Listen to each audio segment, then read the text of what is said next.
A very good evening, everyone. Good evening to all of you. So this is your chemistry expert Sanjay Arya sir, and today we'll be dealing with the second part of chemical bonding. So till now, in the first part, we all have covered up to valence bond theory, hybridization, and even dipole moment. So in this very next session, I remember yesterday in last class we around took some 3.5 to 4 hours to complete that part. But again, that was very important part. Those who are right now watching for their JEE Mains and Advanced journey of 2026, they can watch my first video and then come to this video where I'll be dealing right from the dipole moment. And I remember I gave you one question, so let us discuss that question first of all. So I remember what was that question. In this question we had a few compounds, all were containing a benzene ring, and we had, let's say, CH3 over here, nitro group is here,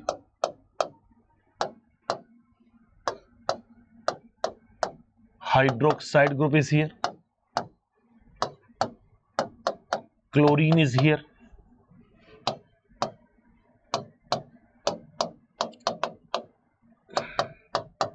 SCH3 group is here,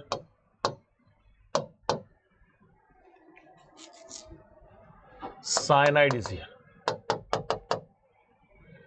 and I asked you how many of them are polar or non-polar. This is A, B, C, D, E, F. So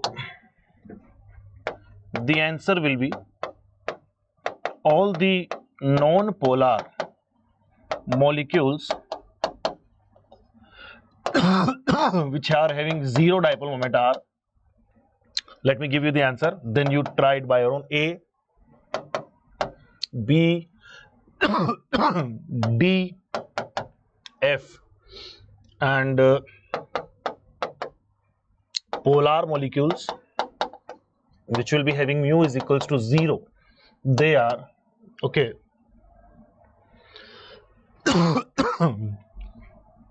these are non-polar, mu is equals to 0.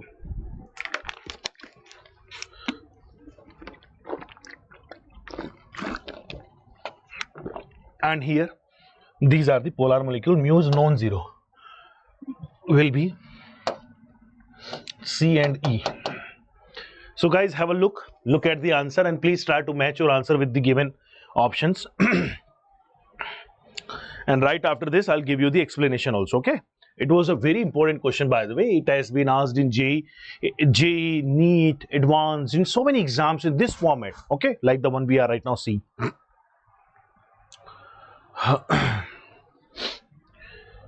Anyways, so let me give you the correct answer. Why is it happening?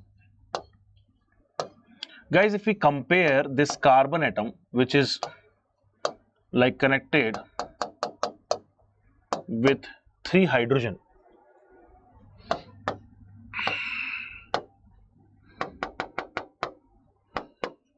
like this, we know that carbon being more electronegative than hydrogen, the net dipole moment somewhere comes up like this, and for this also, this is how the net dipole moment comes in this direction. These two are cancelled out, so mu net becomes what? 0. Mu net becomes what? 0. Now let me check the another example where I had OH group over here. So this is OH group along with 2 lone pair.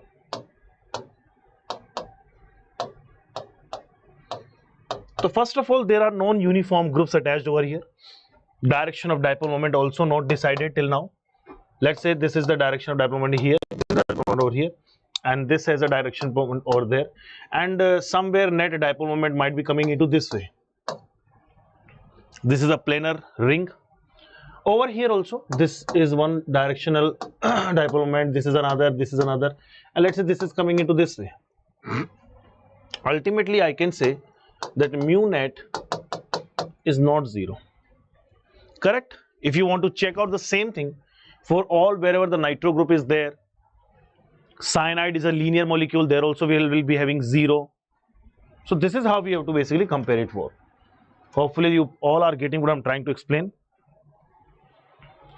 Now I'll take you to the next example, a very important example that was asked in JEE Advanced 2023, and I found this question very amusing.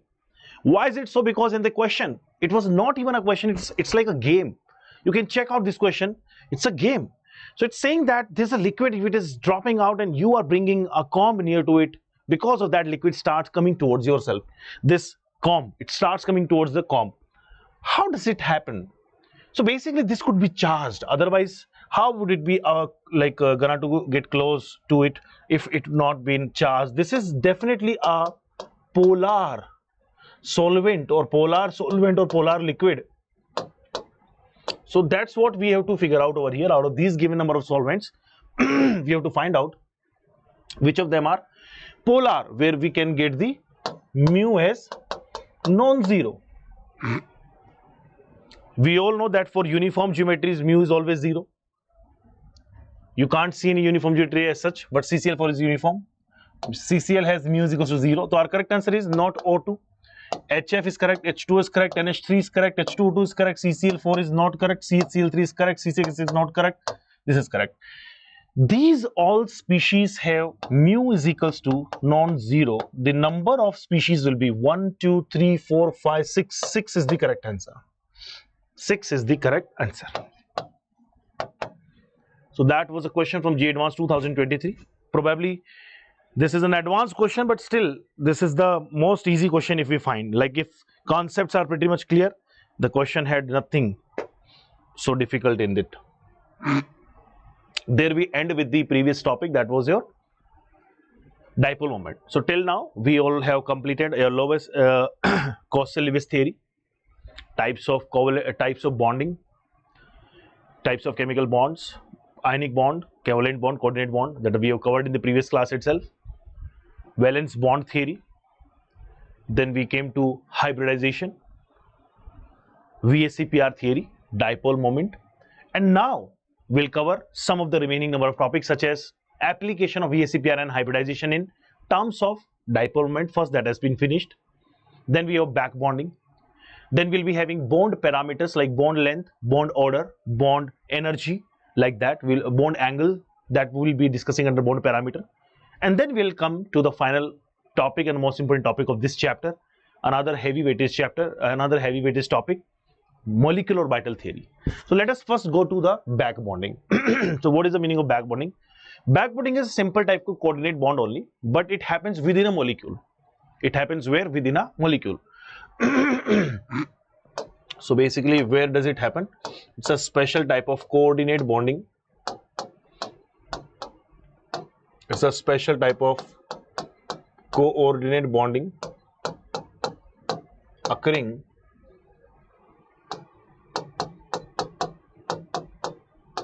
within a molecule. Inside a molecule it is happening. How does it take place? Let me reveal this thing.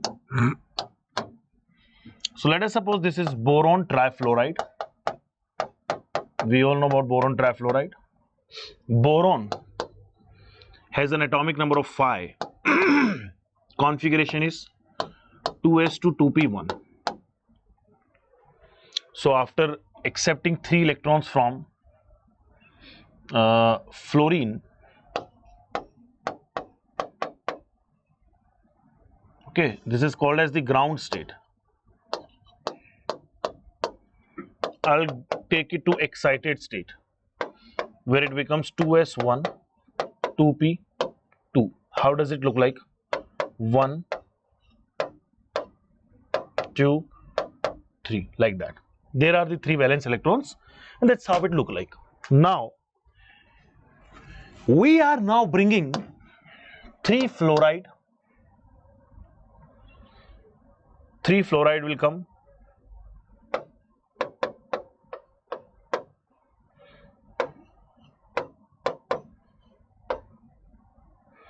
And all 3 fluoride donates or shares mutually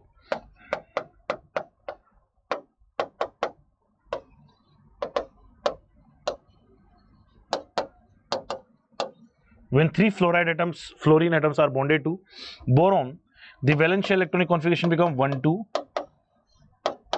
3, 4, 5, 6. But again, there becomes a vacant orbital.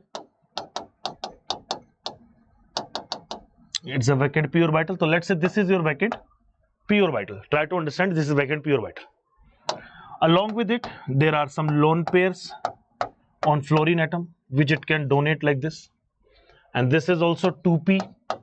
This is also 2p. So if the 2p bonding is there, easily it can be donated back into the vacant orbital. This type of bonding, we call it what? This, how does it look like? This look like this.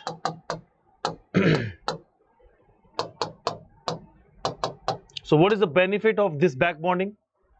By this back bonding, bond order. Which bond order? Boron and fluorine bond order increases. Bond energy also increases.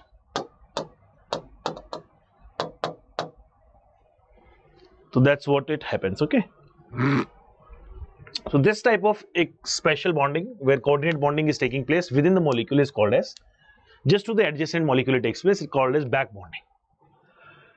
Now, what is the condition of back bonding? Condition of back bonding is pretty simple. One of them should be the donor atom, one should be the acceptor atom. So there should be a donor atom which must have a localized or donatable electron pair.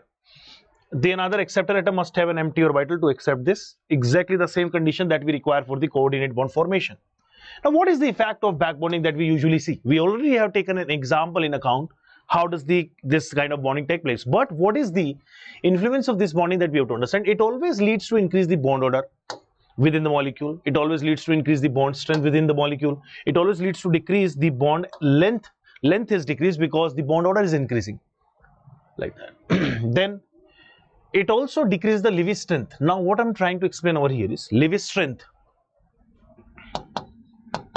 BF3, BCl3, BBr3, Bi3. We all know in each of them, boron is having 6 electrons in its valence shell and it requires more number of electrons. Boron is electron deficient. All these molecules are electron deficient and they require electrons to be accepted from the base, and that's why we call them Lewis acid. So these are Lewis acid. But how to compare their acidic strength? Which of them is more acidic? How to compare that? So in order to compare that, we have to compare its first of all the extent of H bonding. So if we see, it will be a 2p back bonding. This will be a 2p3p back bonding. This will be a 2p4p back bonding. 2p5p back bonding. These all are the back bondings. And from left to the right, the extent of back bonding decreases. If the extent of back bonding decreases, then whenever a base comes and wants to give it a lone pair, so this will be easily, it is the lone pair of a base, lone pair easily donated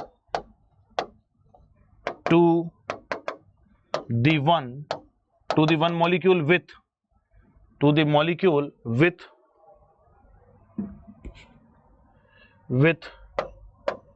lesser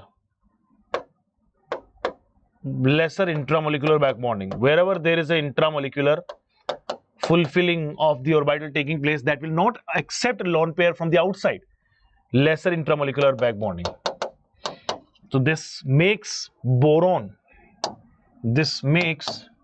triiodide as a more acidic. The acidic strength also decreases if we go, if higher is the back bonding, lesser is the acidic strength. Lesser will be the acidic strength.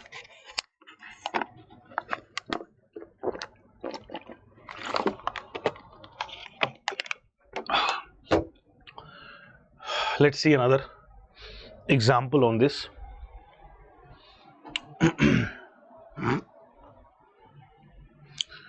There is a question, guys. Let's see this question.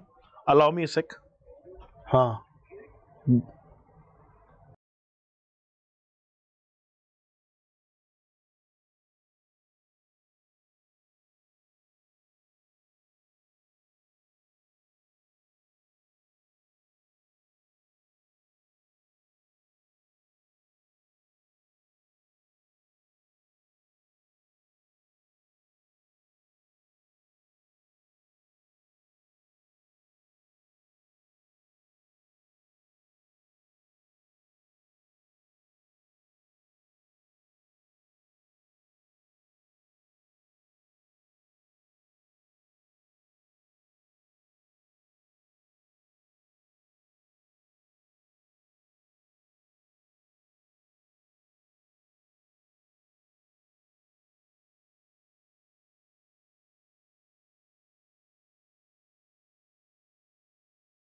Yes, guys. So we were having a question with us. I received an important call. Pardon me. Let's try this question. The question says that in which of the following compound observed bond angle is found to be greater? Observed bond angle is found to be greater than the another because of the what I call it back bonding. So okay, these are the number of examples with us. So see, we have carbon over here, and do you know what? We have no vacant orbital on carbon over here. This is SiS3. Silyl group is this is called as, just like methyl, it is called as silyl SiH3. So silyl definitely has vacant d orbital. There might be a vacant because it belongs to third period. So third period and all beyond to that have vacant d orbital. But does it have any lone pair? No lone pair is there. So the hybridization is simply sp3. The bond angle is nearly 109 degree 28 minute. 109 degree 28 minute.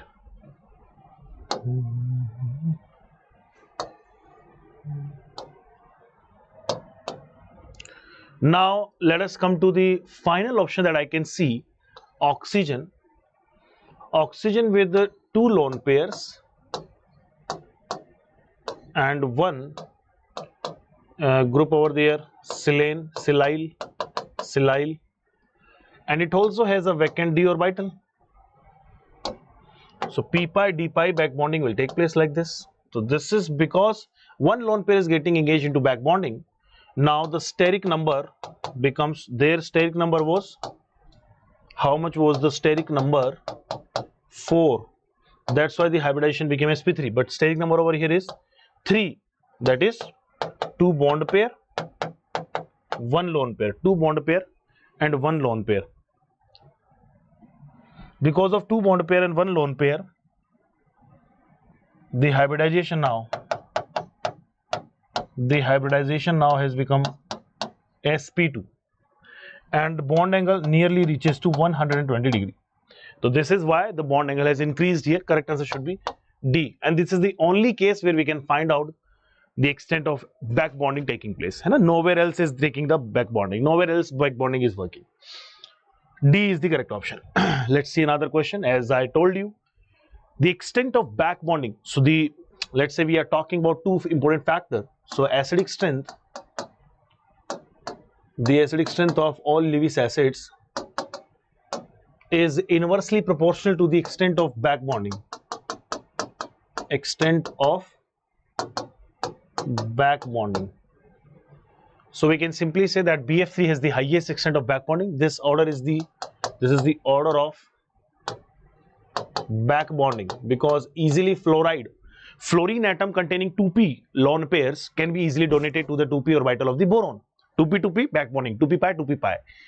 But coming to the this boron triiodide, it is 2p and 5p, lesser extent of back bonding. That's why it allows other base to donate the electron pair to its vacant orbital of boron. So the correct answer should be reversal of that.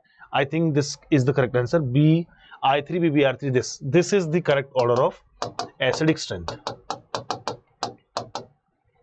Lewis acidic strength Ka.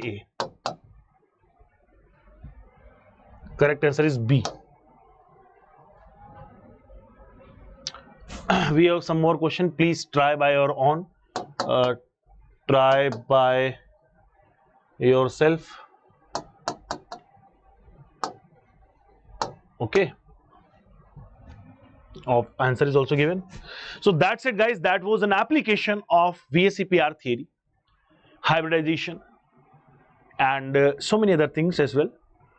Now we have come to the very important part of this chapter, where some years I have seen so many questions have come up, and these questions are on basis of the although it's an application of hybridization itself, hybridization and VSEPR theory, but more or less these questions are pretty much asked on bond length, bond parameter, bond energy, order, angle, like that. So let's start it from bond parameters. What bond parameters are affected by? Electronegativity, bond order, atomic size, hybridization, lone pair, etc. So let us first start it from the bond length. So what is the meaning of a bond length? So it's the distance, average distance between the nuclei of two atoms which are chemically bonded to each other, especially covalently bonded to each other.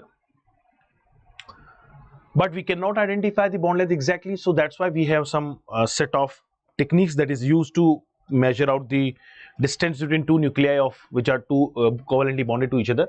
One of them is spectroscopy, X-ray diffraction method, electron diffraction process method. So let's say these two are the atoms A and B, and when these two are bonded to each other, they will remain in contact to each other, and the distance between their nucleus can be identified using this technique, and you can identify the bond length.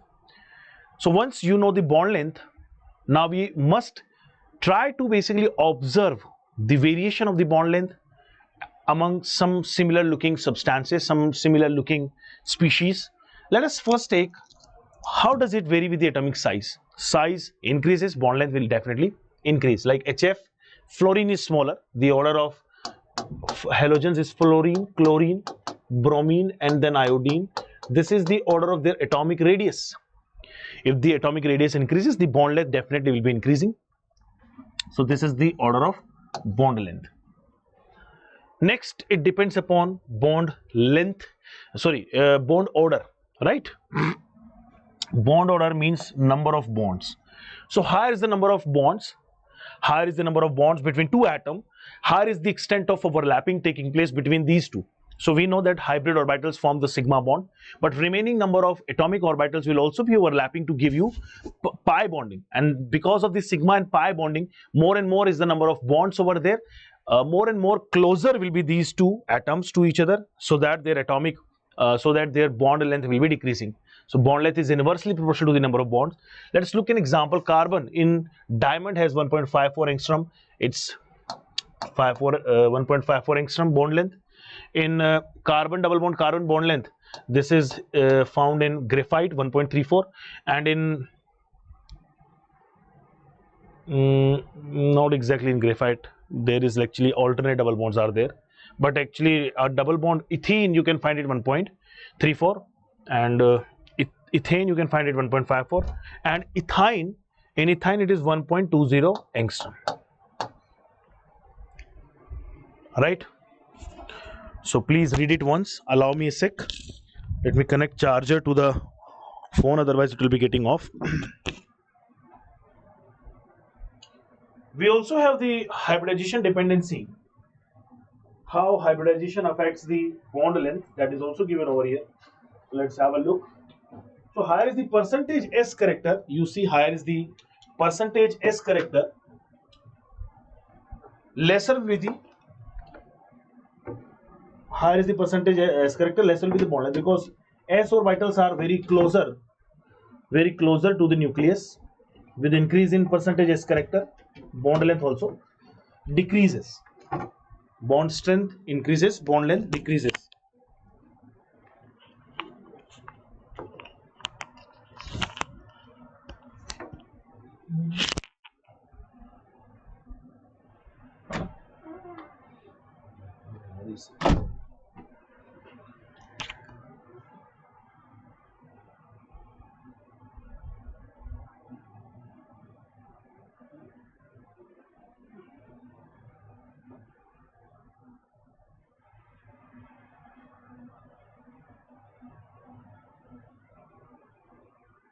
वो video आपको मैंने भेज दी है, please उसका video आज ही मुझे डालना है। वीडियो मैंने आपके ईमेल से फॉरवर्ड की है, स्टूडियो 3 को प्लीज देखें।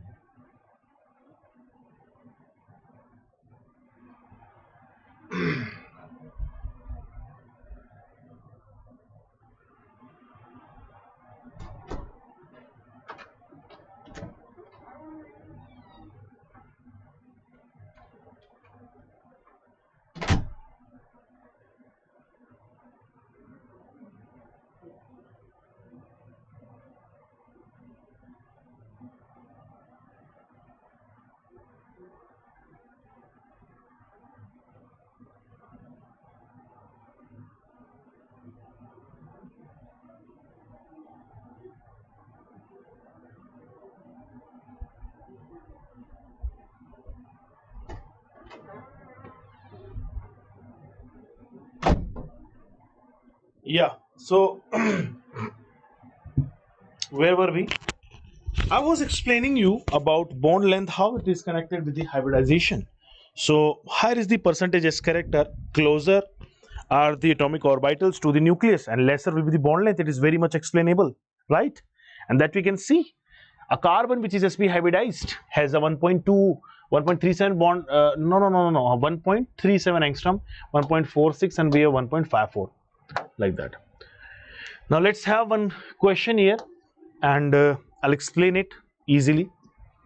So out of these all, let us first try to identify the bond order. We have carbon, triple bond, oxygen with a positive and negative charge on carbon. This is carbon monoxide. If you find the bond order, number of bonds between two atoms is 3. Higher is the bond order, lesser is the bond length, higher is the bond energy as well. We have carbonate ion. So guys, carbonate ion, CO3 2 negative. Before that we can identify it for CO2 molecule. In CO2 molecule the bond order is 2. It's simply 2. But now talking about the carbonate ion, there's a method using that you can find out the bond order. If there are lots of resonating structures possible for a compound like this, the double bond could have gone to this, could have gone to this. So I think there are 3 possibilities that we can do. So there is a simple formula to find out the bond order. It is number of bonds upon the number of positions. So it's simple, that number of bonds upon the positions. So let us suppose carbon oxygen we are talking about. So how many carbon oxygen bonds are there? 4. Positions are 3. It will become 1.33. So the extent of bond order is this, and we know that bond length is inversely proportional to the bond order. If bond length is inversely proportional to bond order, then becomes your final bond length will be what? Bond length will be what? CO has lowest, then CO2, and then maximum will be in carbonate. Opposite to the bond order. The correct answer should be carbonate, CO2 and CO. A is correct answer. It's a very important question, by the way, what I'm doing, and will definitely be asked in your upcoming shifts, maybe for JEE Mains or Advanced, anywhere it can be appeared. Let's see another question, another parameter over here. The another parameter is bond angle. Okay, and definitely there should be at least 2 bonds between them. We can find out the bond angle form. There should be minimum of 2 bonds for which we can find out the bond angle, which is usually measured in degree and minutes, like that. And it is also determined using spectroscopic technique, and also helps to determine the shape of the molecule. So there is one thing that we will be discussing over here, how the bond angle decides. First of all, it's based upon hybridization. I think that was hybridization or what? The point we were discussing is hybridization. No, it's a different thing. So first of all, it's all about the hybridization. So guys, take an idea. We have, let's say, BeF2, BF3, CH4, 3 molecules are there, and we have to find out the bond angle. So we know that this is sp hybridized, this is sp2 hybridized, this is sp3 hybridized. So bond angle over here is 180 degree.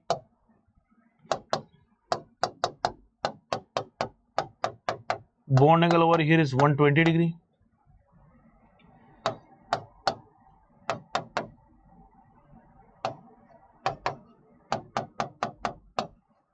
Bond angle over here is 109 degree 28 minutes. If these are the bond angles, then we can easily pick it. The bond angle will be decreasing. This is the order of bond angle. Uniform bonds are there in all the cases. Uniform as in boron, fluorine, fluorine, beryllium, fluorine, fluorine, and carbon, hydrogen, hydrogen, like that. All the bond angles are of 190, 109, 28. This is 120. This is 180. So this is the first parameter that depends upon. That is your hybridization. This is the hybridization of central atom.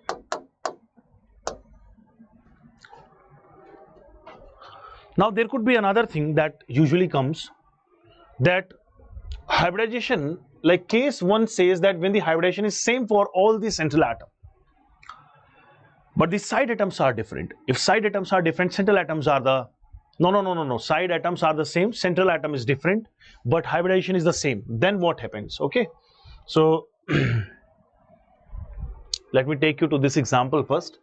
So we have NH3 here with 1 lone pair, 3 bond pair. So guys, we all know that nitrogen is more, nitrogen has more electronegativity than hydrogen.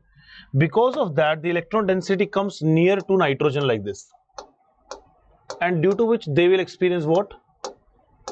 More repulsion,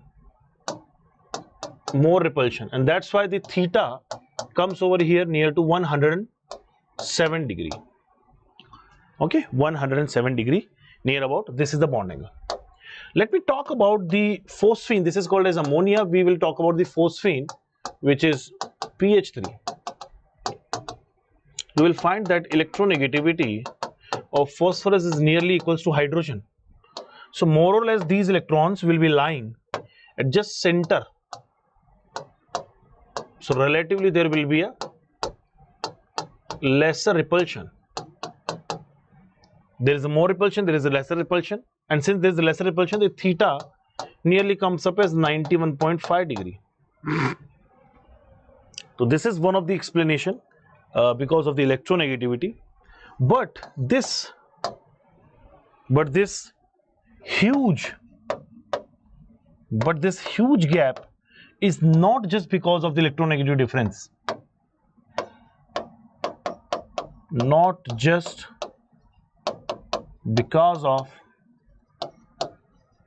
electronegativity difference, but due to, why is it so? But due to Drago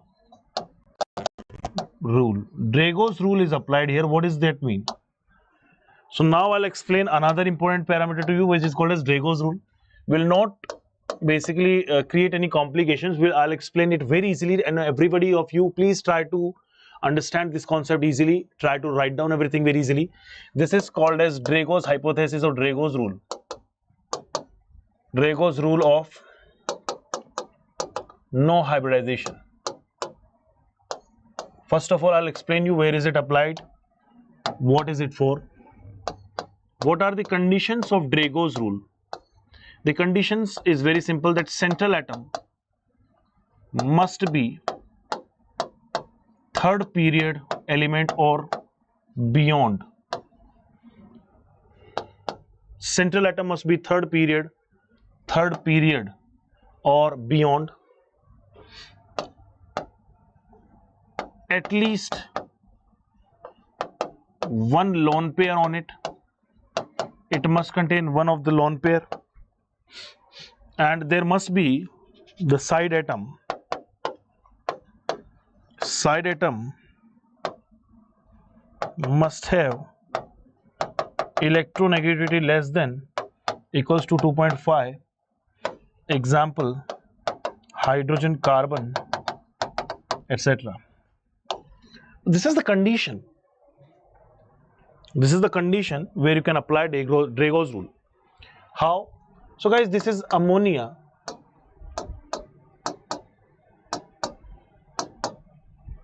This is ammonia, and let's say this is theta. So theta is 107 degree approximately, no, not so sure, nearby 107.5. But if I talk about the same thing for phosphine, arsine, stebine, what do we observe? The bond angles over there are nearly 91.5 degree, 91 degree, and around 90.5 degree. So why there is a sudden decrement of the bond angle? Because these all are the Drago's molecule. They are following Drago's rule. They are Drago's molecule. They have no hybridization, but this has sp3 hybridization. This is called as Drago's rule. So now on everything I have explained about Drago's rule on this one screen, as you all can see, the Drago rules says that whenever phosphorus is 3s, phosphorus orbitals are 3p and 3s, and hydrogen is actually 1s. So 3s and 3p do not combine to each other in order, because their energy will be redistributed. Their energy will be too high than the one which is very close to the nucleus, 1s, that is 1s of hydrogen.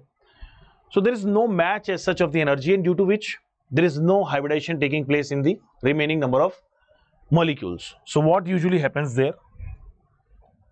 This is phosphorus and 1, 2, 3. Now these are the, let us suppose this is px, py, pz. 4s, their 3s2 remains inert. This is your 3s2. This is your 3s2, and with the rest of them, one hydrogen atom will be attached like this.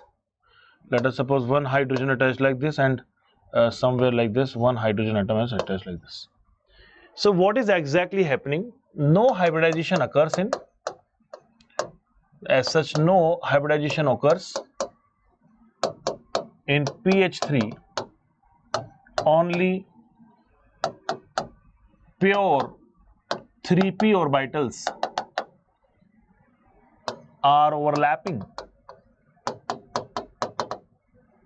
with 3 1s orbitals of hydrogen. Thus the bond angle reaches near to 90 degree, because we know that px, py and pz are mutually at 90 degree to each other, So this is what happens in case of Drago's hypothesis. Not just over here, another example, but these only are the example which are useful to us, not beyond that have been asked, I have seen. And those who do not know about Drago's rule, they are also not getting anything in negative. They will also be getting the same number of marks, because not required as such. As we all can see, the one of the explanation as was giving you, that higher is the electronegativity of central atom, higher is the bond angle. That also justifies the correct answer. But that huge gap that we are right now facing and making all the bond angles 90, near to 90, that is explained using the Drago's hypothesis. But if you don't understand Drago hypothesis, is not a problem as such. The another example is group 16 hydride. Group 16 hydrides. What group 16 hydrides are? H2O, H2S, H2SE, H2TE, H2PO. If you talk about their bond angles, this theta is 104.5 degree, around 92 degree, 91.5 degree, 91 degree, 90.5 degree. So this bond angle might be like varying, not exactly the same I'm actually mentioning over here, but yes, it is near to that only. So this is also observed in group 16 hydride and group 15 hydride. This is called as Drago's hypothesis, and due to which I have just told you how to do it. Now case 2 is very different. Case 2 is another simple difference, that if side atoms have different electronegativity, then that also affects it, because higher is the electronegativity of the side atom, it will try to abstract the electron density toward itself, and then it gets far from the central atom, and then bond angle decreases. If it is closer to the central atom, then more repulsion will be observed, and then the bond angle will be increased. So let's take an example of OF2, Cl2O, Br2, like that. So you see that in OF2, the bond pair is nearby to this, due to which what we are facing is less repulsion. and let's say this is theta 1. And in the another example, let me take OCl. We know that chlorine, oxygen is more electronegative. They are coming more. They will be experiencing more repulsion. Electron pair coming closer to oxygen. This is more repulsion. And this is theta 2. So theta 2 will be greater than theta 1. That's what I wanted to explain you. Hopefully this part is clear to all of you. Hopefully this part is absolutely clear to all of you. Now I'll be taking you to the next example as such. We didn't have any example on bond lone pairs also. So okay, I'll give an example. Okay, let me take third case, effect of lone pair on central atom. If lone pairs are there on central atom, so usually bond angle is not measured using the lone pair, but their influence is always there. Higher is the lone pair, higher are LPs, more is LP repulsion, lesser is the bond angle.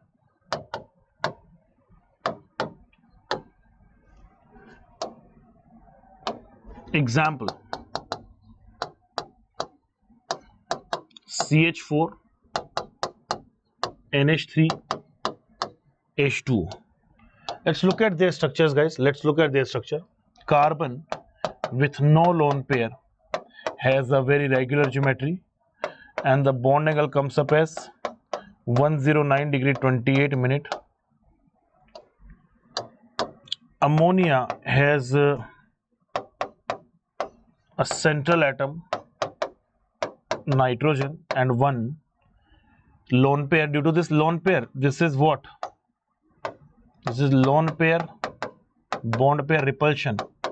The bond angle will always be taken from this only, or between the bond pair only. The theta is lesser than 109 and it is nearby 107 degree. And the third example could be water.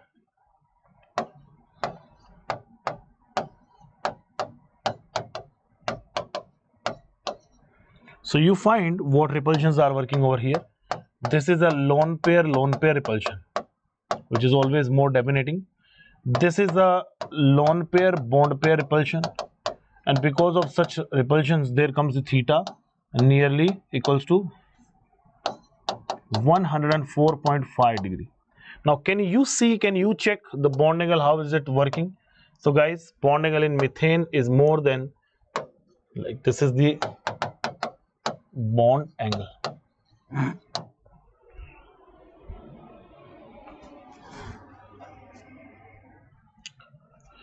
So you might be wondering, why am I wearing this t-shirt and what we are right now planning? So guys, on the 1st of this upcoming month, which is 1st of the March, we Unacademy are bringing you the biggest educational event for all of you, where you can find lots of top educators, top celebrities, top of the influencers, and even students who have cracked this exam earlier. They can give you some beneficial tricks and tips. We also have some benefits for all the students, like spin the wheel, and you can get so many prizes over there in this event. You can find lots of celebrities, and even stand-up comedians will be there. So where you can find all of this thing together all at same platform. This is your platform, guys. JEE Nexus by Unacademy. Just search on YouTube JEE Nexus by Unacademy, where you can get our channel, which is our channel itself. Go to this home page and there is a notify me button. Go there. I have already made it. That's why it is showing me notification on. You can also do the same. See, there's a notify me button. So just go and click on the notify me, like I'm doing right now. Coming back to our concept. So we'll be having some questions. Why the bond angle of CO2 is higher, greater than H2O, which is true actually, because in CO2, the bond angle because of the sp hybridization is 180 degree. But coming to water, the bond angle because of the lone pair and lone pair bond pair repulsion, the bond angle nearly comes up as 104.5 degree. The species having the bond angle of 120 degrees, Which of the given options has the bond angle of 120 degree? So BCl3 is the correct answer, I guess. Right? NCl3 has what? So theta lesser than 109 degree, 28 minute over here. In phosphine, we also have seen it. Even we know the exact angle, nearly to 92 degree. In BCl3, there is a very simple packing. sp2 is the hybridization. Theta will be coming up as 120 degree because sp hybridization is there. And in ClF3, we know that in ClF3, this is how this is. With theta is nearly 90 degree. The correct answer should be C. It's all an application of VSEPR theory. Those who have studied VSEPR theory very well, they can solve these questions very easily, very quickly.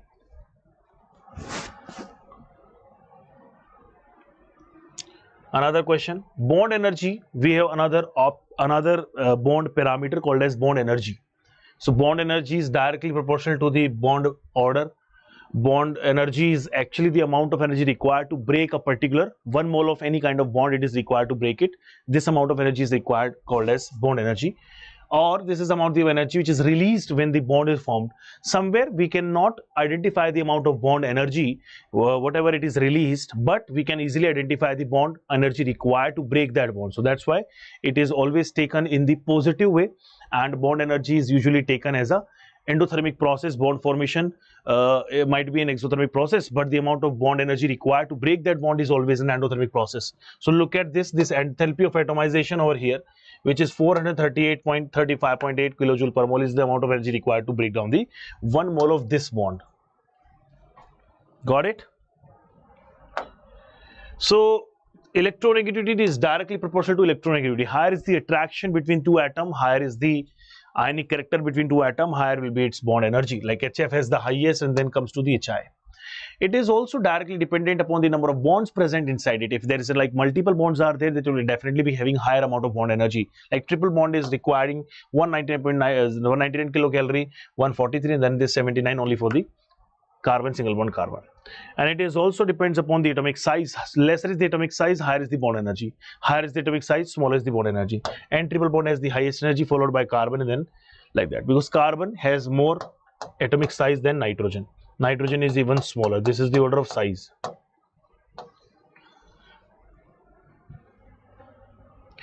Hybridization, let's say if we are talking about hybridization, higher is the percentage S character.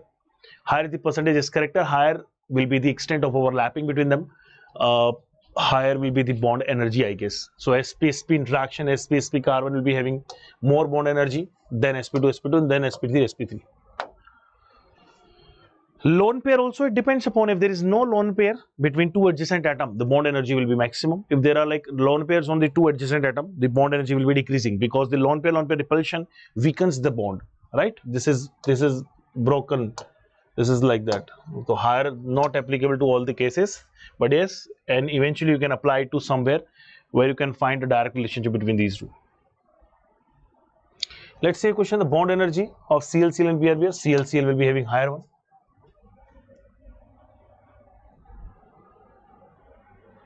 Consider these molecules. So I gave you, this has a bond angle of 109 degree, 28 minute. This has a 107 degree. This has a 104.5 degree.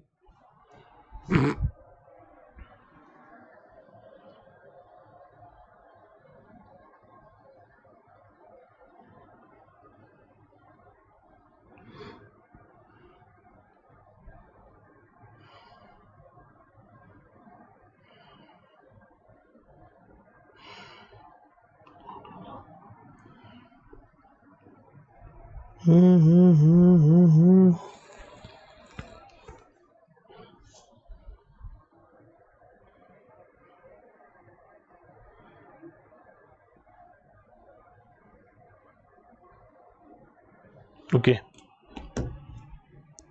Consider the molecules of this CH4 and all. We already know the bond angle. So HOH bond angle in H2 is smaller than NH3. HOH is smaller than NH3, which is true, but so I think this is true. We have to identify the false statement. This is true.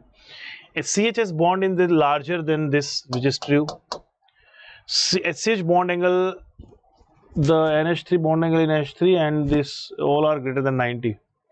True. HCO bond in this is larger than this is false. So D is the correct answer because HOH bond angle in water is 104.5 degree.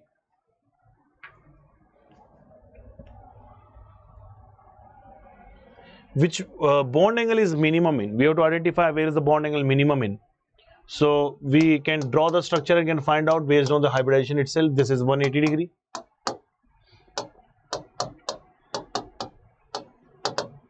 Less than 120 degree.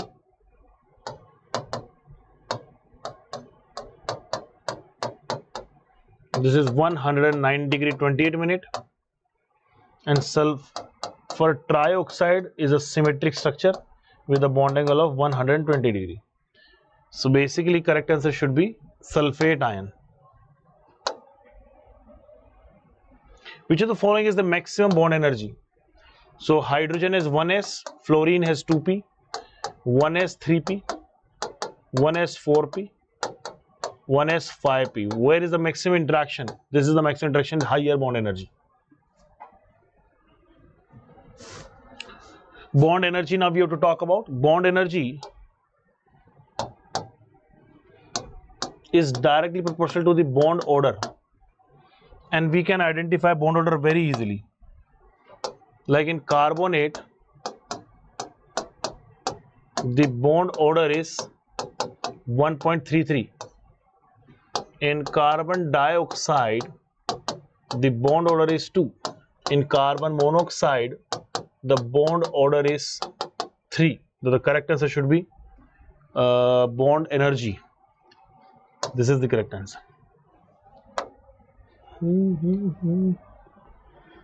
Then we have another example. Bond angle is smallest in CF4.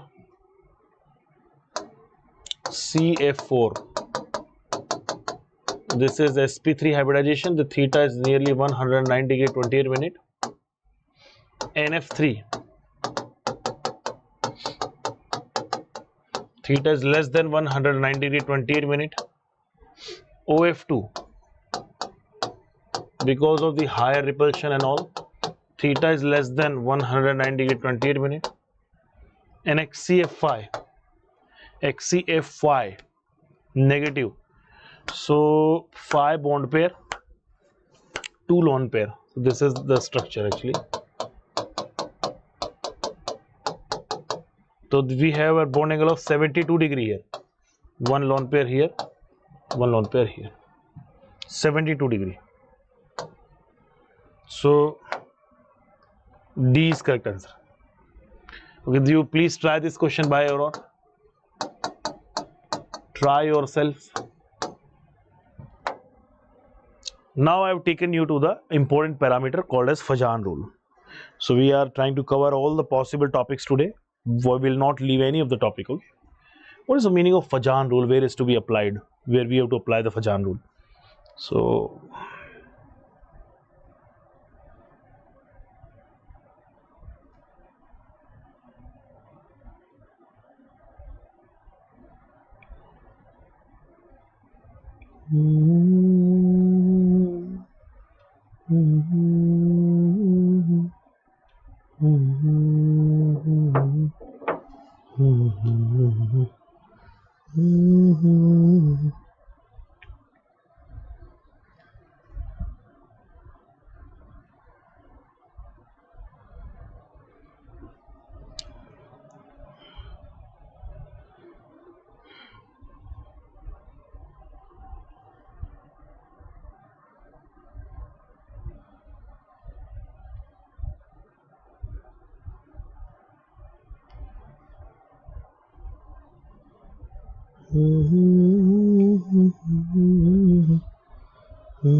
okay, so now let me take you to the Fajan rule. Okay,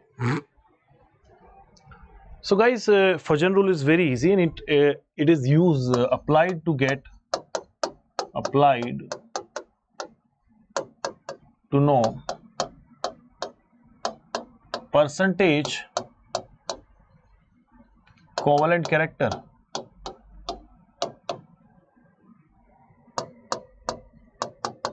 in ionic compounds.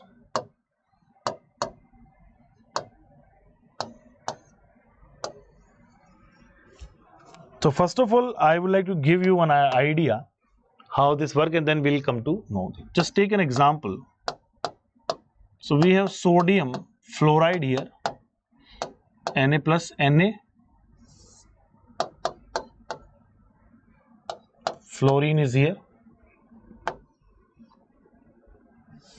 Let's take Na and Cl. So sodium, after removing one electron, becomes Na plus, due to which its Z effective increases. It gains one electron, the same one becomes Cl negative, Z effective increases. And here also size decreases.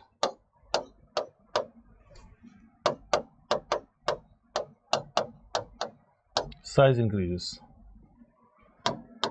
So guys, what is happening here? Try to understand. When this was a sodium atom with a smaller size and this was the chloride ion, some partial charges are induced here, as this is a positively charged cation and this is a negatively charged sphere over here, that leads this chloride ion to deform. So they gets deformed like this. This is Na positive and this becomes somewhere like this. This is Cl negative. So this positive and this negative charges are neutralized. Partial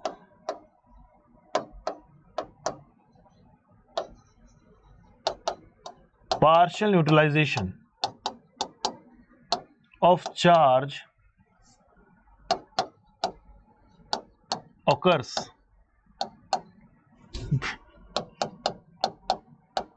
Partial neutralization of charge occurs here. Okay, there occurs what?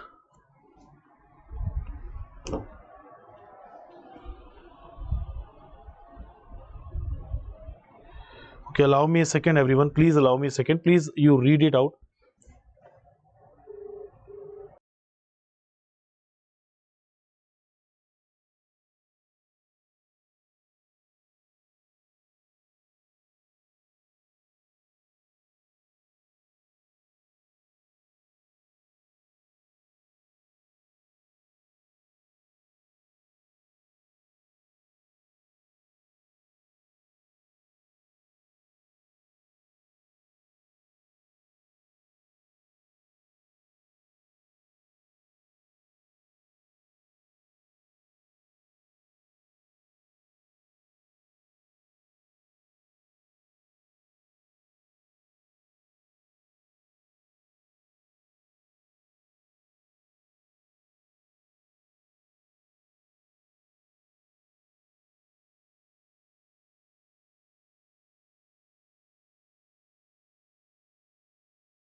Yes guys, I'm back. So I was explaining this important part to you. It's called as Fajan rule, which is helping us to know about the presence of covalent character even in an ionic bond. And no bond is perfectly ionic, no bond is perfect covalent. That is what Fajan rule says, that no bond is 100% ionic. Okay.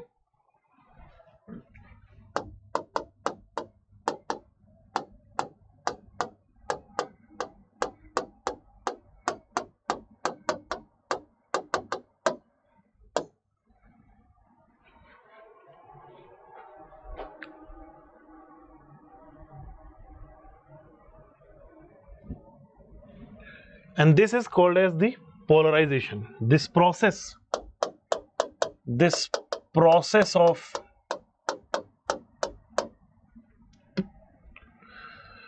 partial neutralization, this process of partial neutralization between cation and anion is called as polarization. Is called as what? Polarization.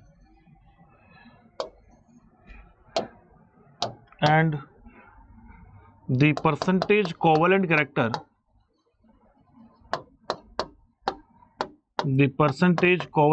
in an ionic bond is directly proportional to the polarization. And this polarization also depends upon two things, cation and anion. So there are two things that we have to discuss. Number one is called as the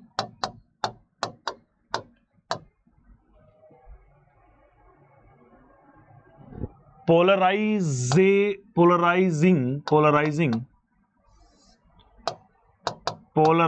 power of cation, and we write it as PP. And then we have polarizability of anion, which is called as PA. Polarizing power and polarizing ability. So this depends upon both of the factor cation and anion. Polarizing power of cation, polarizing ability of anion. This is called as percentage covalent character, and directly proportional to the process that I was telling you about, polarization.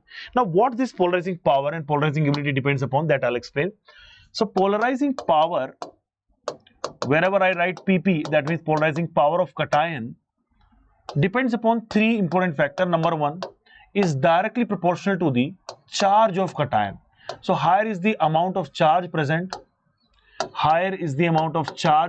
the cation, higher will be its polarizing power. Okay. Number two, it is directly proportional to, it is inversely proportional to the size of cation. Higher is the size of cation, lesser is its we can call it the charge density, and lesser is its tendency to distort the electron cloud of an ion, right? Like that.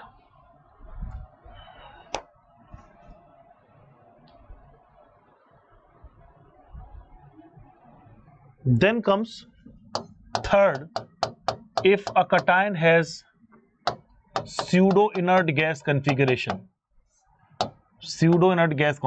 because cation with pseudo inert gas configuration has higher or more Z effective than normal inert gas configuration. I have already explained this part, pseudo inert gas configuration, in my previous video. Hopefully you all have watched it, and if not, please visit the first part of this chapter. Now I'll come to the polarizing ability of anion. See, anion is a big sized, no doubt a bigger sized ion, and it is supposed to get distorted. Its electron cloud must be distorted, must come under the contact of the cation and then get distorted, and polarization occurs. So first of variable, it is directly proportional to the charge, because higher is the charge, higher will be again the size, and higher will be the tendency to get distorted, higher electron cloud will be there. So charge of an ion, it is directly proportional to polarizing ability. And the another factor is directly proportional to the size. See, Polarizing power is inversely proportional to the size, but this is directly proportional to the size of an ion, because higher is the size of an ion, higher easily easily it will get converted into very easily it will be distorted, because it's having a bigger size. Once it comes in the contact or the influence of the positively charged cation, its electron cloud get distorted. This distorted is the process of polarization, and this causes the covalent character in the ionic bond. That's it.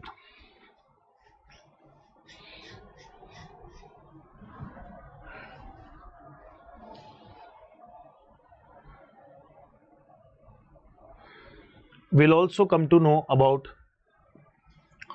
So now I think we should start solving the questions directly. We have one question: which compound among the following has the least ionic character? Least ionic character means most covalent character or polarization. Most covalent character and most polarization we need to check. So where can we see it? Which compound? So guys, we all know that this is Al3 plus. So I think let's cancel the remaining ones, CS plus Al3 plus. Now this is AlCl3 versus Ali3. Charge is always dominant over the size, remember this part. Now this has the Cl negative, radius if you talk about Cl negative, and I negative is more distortion. This is having more polarizing ability also. So the correct answer will be Ali3, B.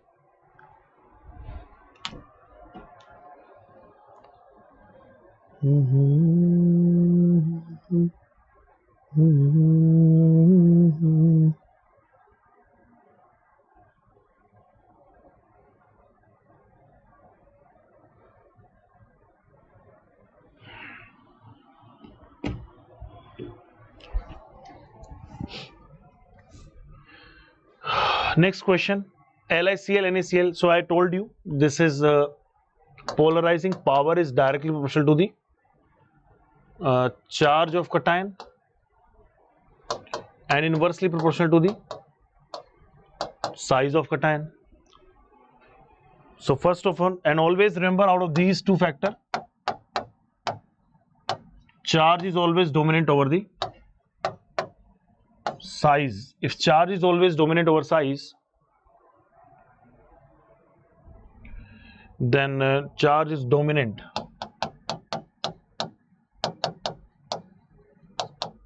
Which one is dominant over what? Charge is always dominant over size. So first of all, let us see. This is B2 plus. So no doubt beryllium chloride is gonna to have highest one. Then we have LiCl, and then we'll be having NaCl, because size Li plus is Li plus has more polarizing power, and BeCl2 has more charge. So this is should be the order: BeCl2, LiCl, and then NaCl. C is the correct answer. C is the perfect answer. Let me reveal one more part: application of Fajan rule.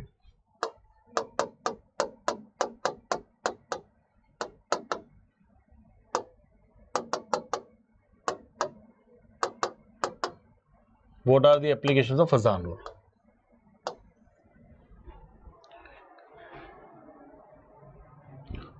The application are as follow. Look at this, guys. So basically, covalent character is directly proportional to the polarization, and the polarization is directly proportional to two parts. Number one is polarizing power of cation, polarizing ability of an ion. That is separate thing that we already have covered. So higher is the covalent character, then what can happen? Look at all the possibilities from here. Look at all the possibilities. Let's look at all the possibilities. Number one, that melting and boiling point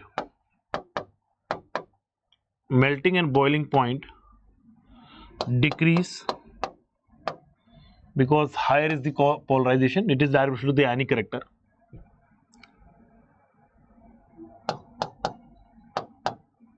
Thermal stability, because of the introduction of covalent character, decreases. Then we have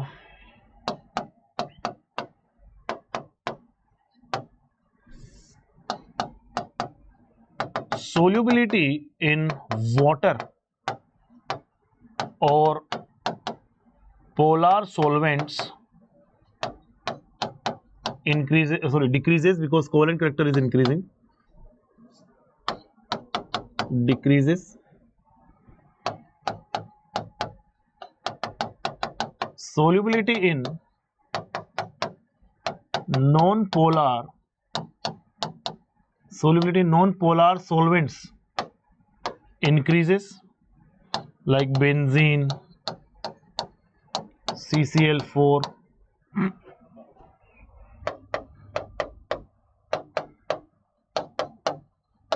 Color imparting tendency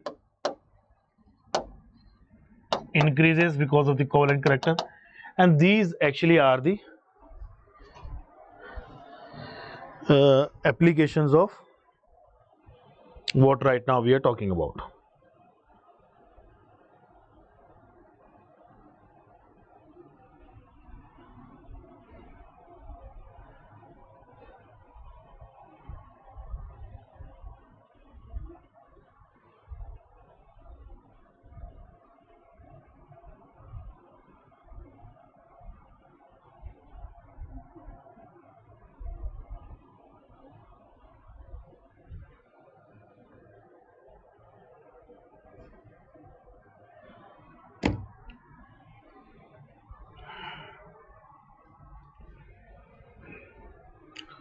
So now I can give you one example also the same. Okay, we'll take one example.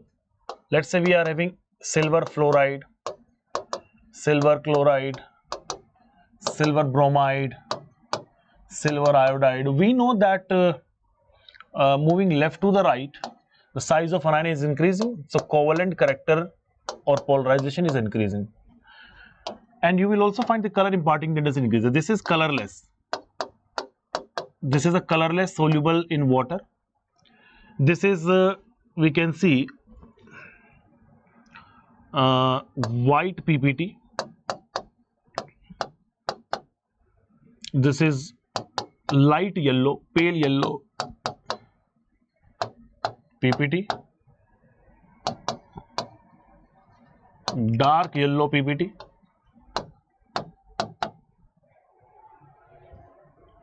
So as you can see from left to the right, what is increasing? Their color imparting tendency increases. But also if we move left to the right, as you can see, this is precipitate.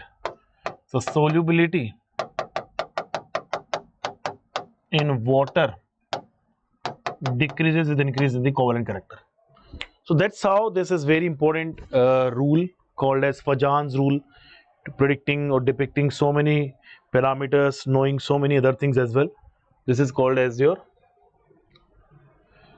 like that. Okay.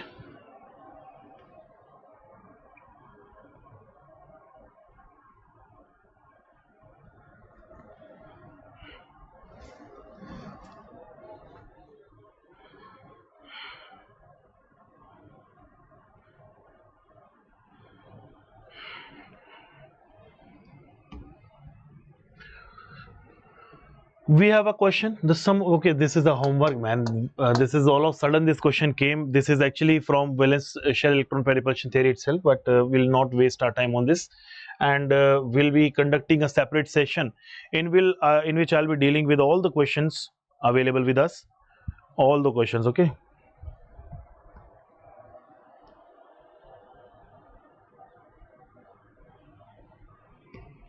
Now, the final part of this chapter, the final theory that was actually till now was remaining, that is an important part of this chapter, very important and very useful and high weightage topic called as molecular orbital theory. So molecular orbital theory, let us take a small break, guys, before starting this theory, because it's a huge theory, and right after this we will not stop anywhere. We'll finish this whole theory. So before that, let us take a bit break from here. So let me write, it's a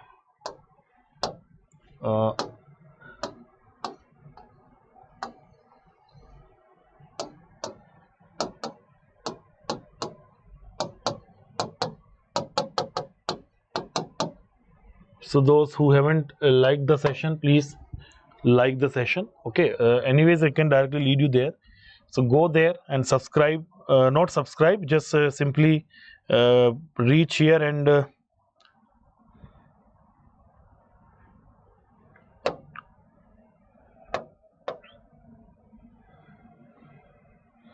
click over here on the notify me button.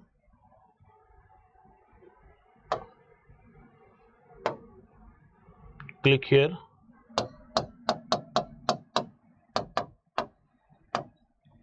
And now we'll be having a small break.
So guys, first of very all, you must like the session, and then some of you are asking when are we starting our English batches.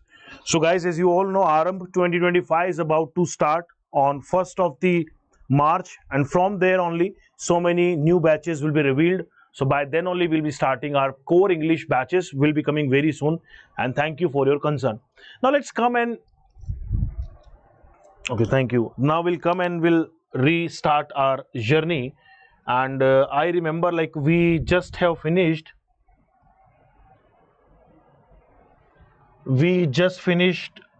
all the applicative part of hybridization in VSEPR, and now the final topic of the day has arrived, which is most awaited topic called as molecular orbital theory, MOT. So let's start from MOT. So what is MOT? It was given by Frederick Hunt and Robert S. Mulliken. These scientists said that just like in atoms we have atomic orbital, in molecule the entire thing has been changed, and the atomic orbitals have no further identity of theirs as atomic orbital. They have now converted into molecular orbital. Rather than calling them atomic orbital, now they have converted back into the molecular orbital. These molecular orbitals are exactly gonna to be in the similar way, just like we used to do in valence bond theory. Overlapping of the orbitals used to take place to form the atomic bond. In the similar way, and in the hybridization, we used to mix up, redistribute the energy of the given atomic orbital to convert them into hybrid orbital. Similar way, these both concepts will be used over here. Linear combination of atomic orbital will taking place in order to give you equal set of newly generated orbital called as molecular orbital. How? Let's proceed and read everything one by one. So the first point is the light atomic orbitals around the nucleus of an atom. We also have the molecular orbital around the nuclei of the molecule. Then the molecular orbitals are entirely different from the atomic orbitals which they are formed from. The shape of the orbital depends upon the shape of the orbital they are meeting. That I'll explain you guys. So let us suppose this is 1s combining with 1s. This plus sign is indicating that we are now having a constructive interference. So it will give you a bigger sigma 1s. And if I do the same thing and I am proceeding with a destructive interference, so we are doing the destructive interference, and this becomes like this, plus and minus. This is called as sigma star 1s. Now what are sigma s, sigma star 1s? Everything will be covered very soon, guys. Just taking the idea about the postulates, read it out carefully one by one and try to write down, make your complete notes out of it. The molecular orbital possess different energy levels like atomic orbitals. So just like we used to do 1s2, 2s2, 2p6, 3s2, 3p6, like that electronic configuration we will be writing over here in sigma 1s2, sigma star 1s2, sigma 2s2, star 2s2, like that. Molecular orbitals are arranged in increasing order of this like energy orbitals only, and the combination of atomic orbital takes place by LCAO, that is called as linear combination of atomic orbitals. Now let's see the linear combination of atomic orbital. How does this take place? But before that, let us read about the difference between the atomic and molecular orbital. So an atomic orbital is influenced under the atom only. Its existence is because of the inherent property of the atoms. They are simple shapes. The SPDF are the orbitals name. Molecular orbital, they are under the influence of nuclei of two atoms or more than that, because we are now talking about a molecule. So molecular orbital is prepared by the atomic orbitals of two or more number of atoms. These are formed by the combination of atomic orbitals of comparable energies. The energy should be comparable to each other. They all have a complex shapes, but they are represented by sigma, sigma star, pi, pi star, delta, delta star, like that.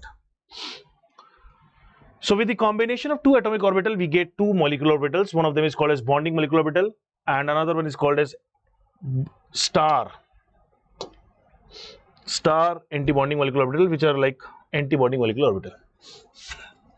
Condition of atomic orbital to form the molecular orbital. Condition is combining atomic orbital should be of comparable energy. Combining atomic orbital must overlap to the maximum extent, and stable is the molecule formed.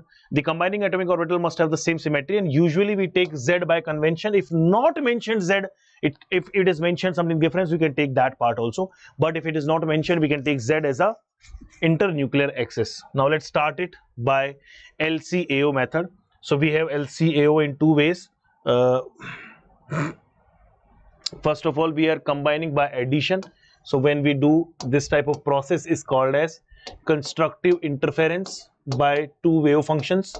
This is constructive interference. This is based upon the wave mechanical model of the atoms. We will be doing constructive interference where two atomic orbitals are added together.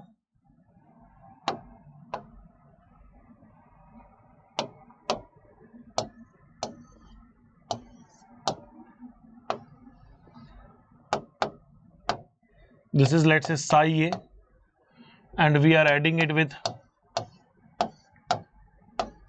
same sign. This is, let's say, psi B.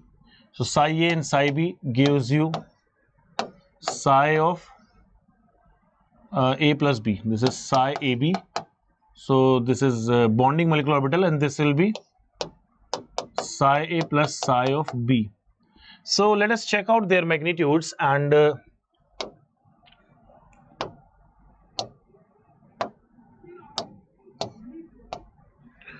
so let's say if I have to check about the psi AB, this is bonding molecular orbital, this is bonding molecular orbital, and if I do it square, this is actually representing the electron density, which is equals to psi A square plus psi B square plus 2 psi A psi B. This 2 psi A psi B, which is the extra electron density, stabilizes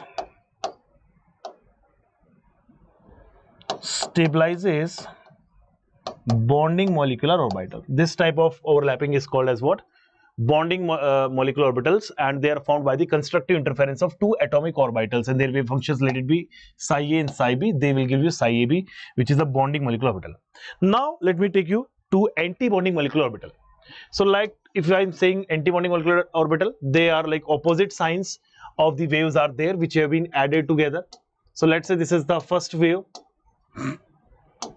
psi A, and we are just changing their sign of the wave function, and this is minus, this is plus, and this is psi B. So basically this is called as psi A minus psi B, and the so formed will be having a very less electron density, and this magnitude is measured by psi A minus psi B. This is, let's say, psi AB for anti-bonding molecular orbital.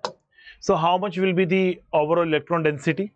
The overall electron density is written as psi AB anti-bonding molecular orbital whole square will be psi A minus psi B whole square. That will be psi A square minus psi B square, psi A square plus psi B square minus 2 psi A psi B. This extra part which we are deducting, this loss of electron density decreases the stability of anti-bonding molecular orbital. So there will be like always two type of orbitals will be formed by combination of two atomic orbital. One of them is called as bonding, the another one is called as anti-bonding molecular orbital. Bonding is stable, anti-bonding is highly unstable. Okay, so let's see the linear combination of atomic orbital, and let me take you to example of, first of all let us show you SS overlapping. I'll show you SS overlapping. So where S and S orbital will be coming in. So this is, let's say, S orbital, this is also S orbital, this is all in the same phases, sign are there. So they two will be forming a somewhere like this. This is called as sigma. Let's say this is 1s, this is 1s, this will become sigma 1s, and it's a bonding molecular orbital. But if I do the same but subtracting the another one, then it will become like this, with one nodal plane, with extra nodal plane extra node will be there, extra nodal plane will be there, plus and minus, let's say. This is called as sigma star 1s. Wherever we are putting star, this has become anti-bonding molecular orbital. Okay.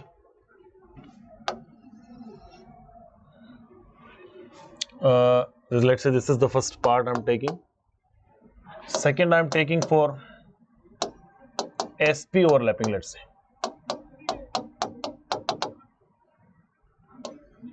sp overlapping or sp intermixing. For s and p, how does it work? This is s orbital,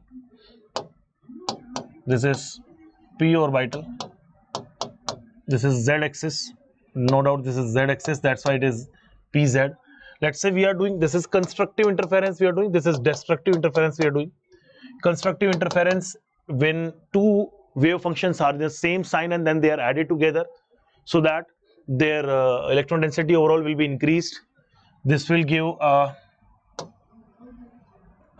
structure like this, like that. So this is actually called as bonding molecular orbital. I don't know what they will be calling it, like sigma sp they will be calling it. Let's suppose this is a sigma sp kind of orbital, but again this is a bonding molecular orbital. If I do the same thing but in the opposite, with the opposite wave function we are adding them, this is minus, this is plus, this type of overlapping is called as destructive interference. Because of this, this is how it will be formed.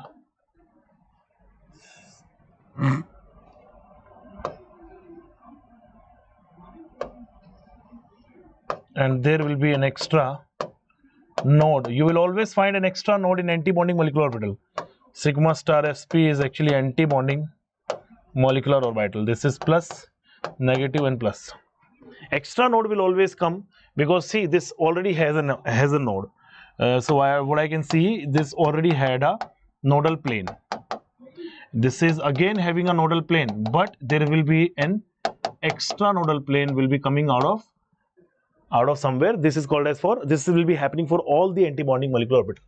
Okay, let us take third example. Third example, let me take of pp overlapping.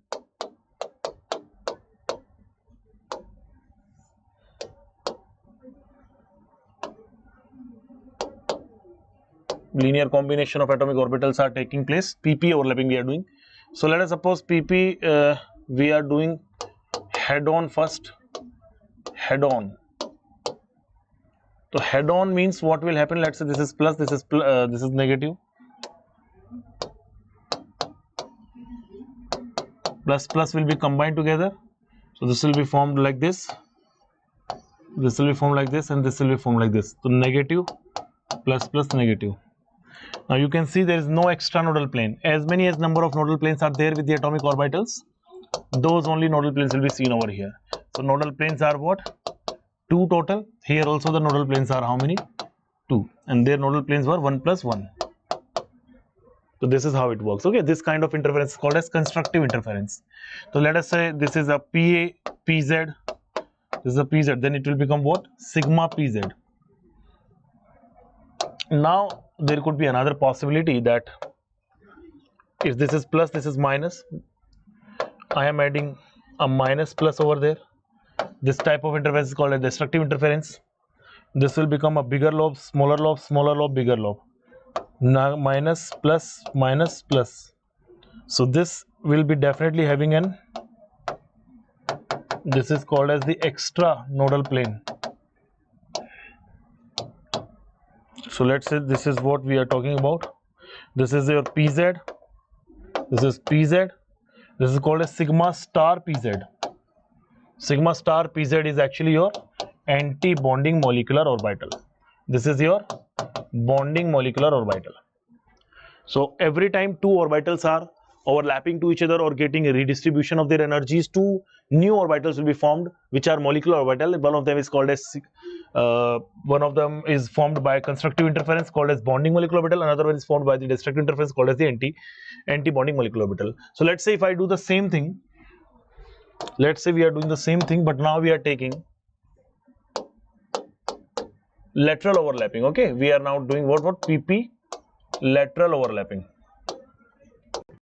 So there we were having head-on overlapping. Now I am doing the lateral or sidewise overlapping, because of which pi bonds will be formed, no doubt. So let's say this is 1 px, this is plus and minus, adding with plus and minus. So this is called as constructive interference.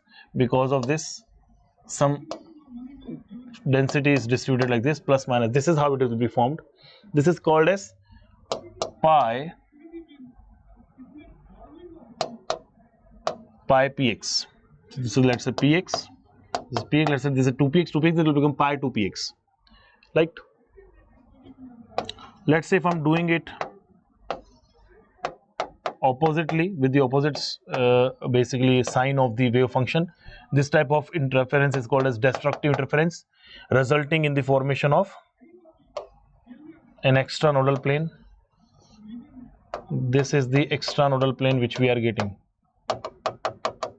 Extranodal plane. Always with the antibonding, one extranodal plane will come. This is called as pi star px. What is this px? Simply, this is px, this is antibonding molecular orbital. This is bonding molecular orbital.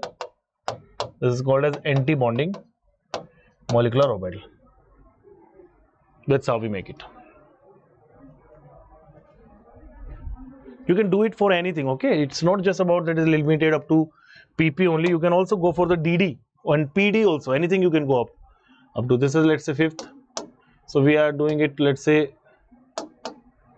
p and d overlapping. P orbital of one atom, d orbital of another atom. Let's say they are overlapping to each other. Then what will happen? Again, two possibilities will be there. So first thing, let's say I'm making it to be reacted like this. So the first option, we are making it head-on overlapping. So this will be, let's say, this is how it look like. This is a dz square, and this is, let's say, any pz. So they will be reacting with each other, and this is how it will be formed. And I don't know what will happen with the ring. So anything can be shown. It's all about how we are getting it. Negative, negative, some kind of like sigma p pd, sigma pd kind of thing is there, which is a bonding molecular orbital. And if I do the same thing, plus negative, negative, positive. Okay, this is constructive interference. This is destructive interference. pz dz square, and then it will become negative plus, and this is the extranodal plane. This is your sigma star pd anti-bonding molecular orbital. But if I do the lateral overlapping, let's say we are doing the lateral overlapping between this p and d only. So the possibilities will be, let's say this is p, this is supposed to be reacting with the any dxy like that. So this is px, this is dxy, and this is plus, this is minus, this is plus, this is minus, minus, plus. This is actually constructive interference happening. So this is how it will look like.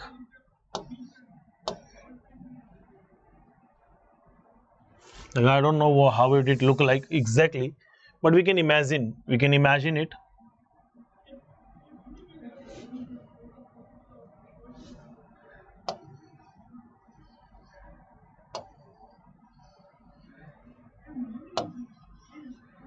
Okay, like that. So this will be becoming like this, and this is a plus, this is a negative, and this will be a negative, positive. So anyways, this will be your pi. Actually, this is pi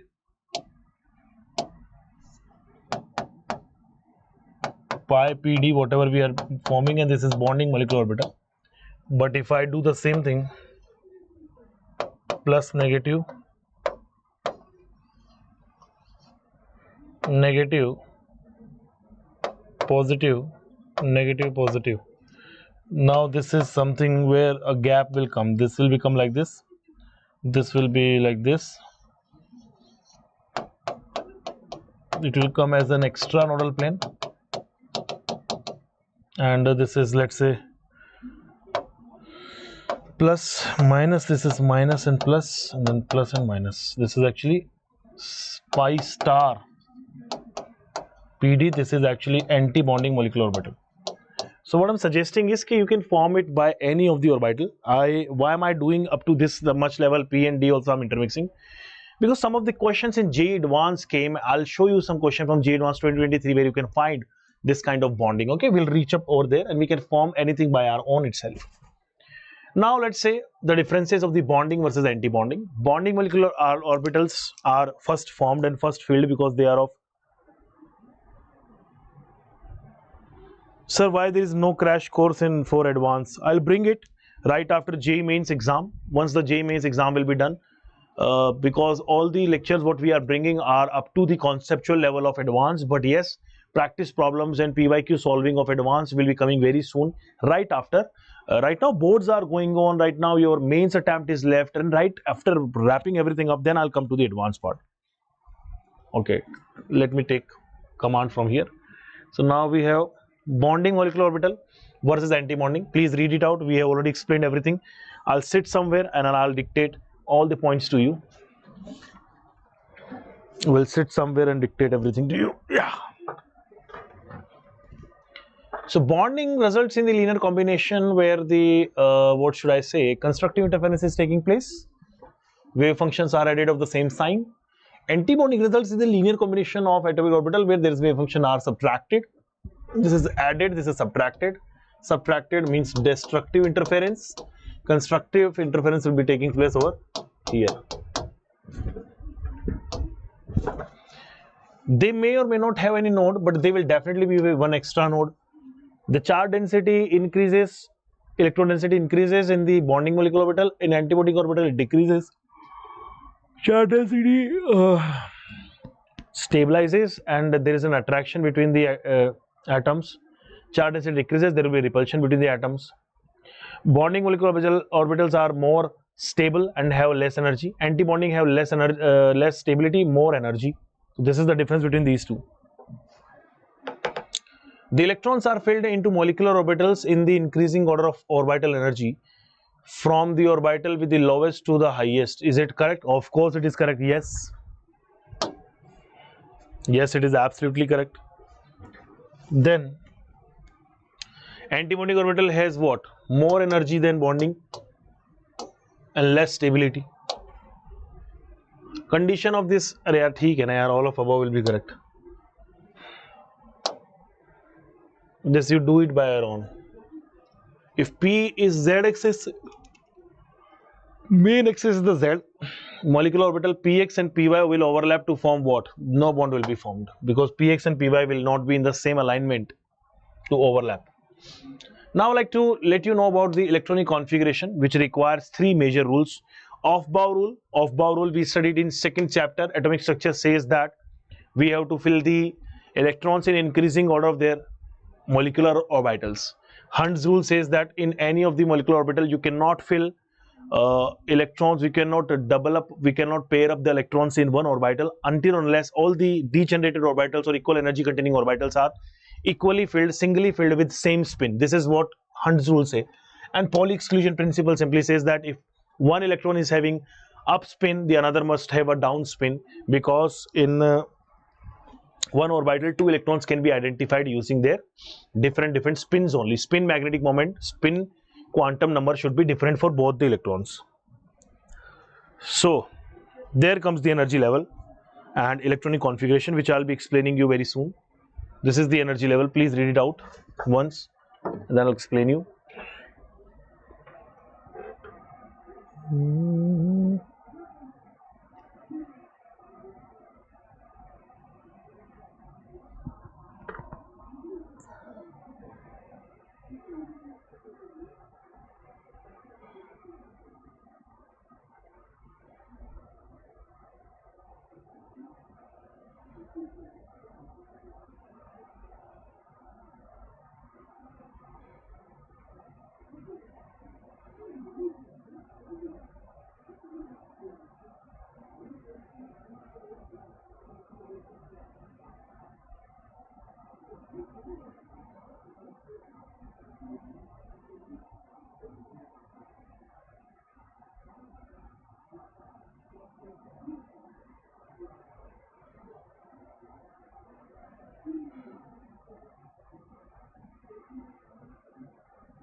Okay guys, so let's see the electronic configuration, and I'll explain you electronic configuration first, and whatever it is there, the energy differences and all that I'll be explaining very clearly to all of you. Okay, so first of all we will be having the normal electronic configuration. So the normal electronic configuration is followed by where the overall Z, overall for a molecule, the Z should be greater than 14. Greater than 14 as in as such example, let's say we are talking about O2, O2 minus, O2 plus, F2, okay, Ne2. For these kind of species, what usually we follow, and what is the meaning of sp intermixing, and how does it change the electronic configuration? So the electronic configuration is pretty simple guys. Sigma 1s, then we have sigma 1s2, sigma star 1s2, two electrons are filled in each. Then we have sigma 2s2, sigma star 2s2. So this is called as kk-1, this is called as kk-2,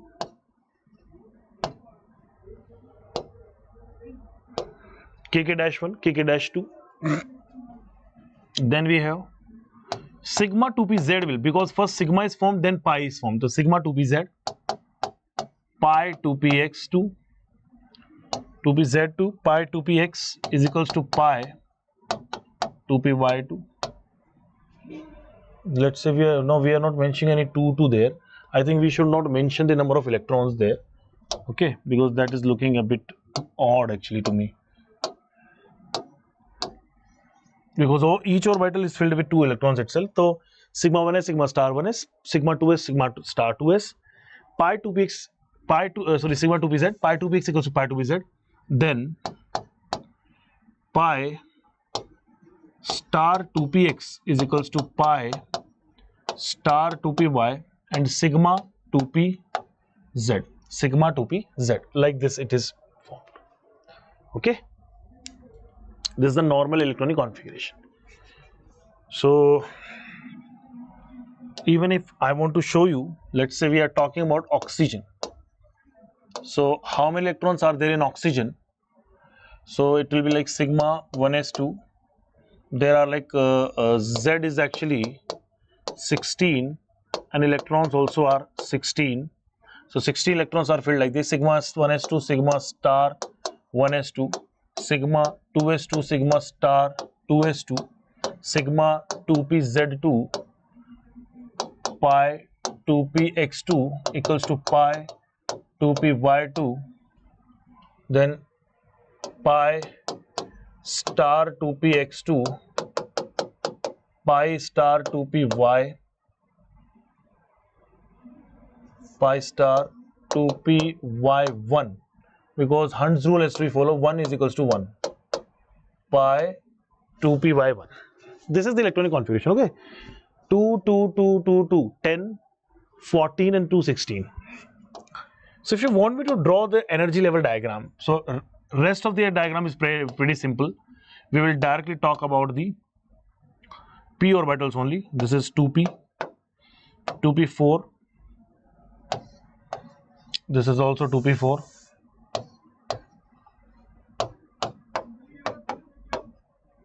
These two are oxygen atoms, and this is how they will be changing.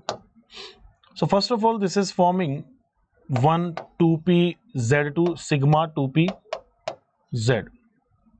Then we will be having like this pi 2px, pi 2py.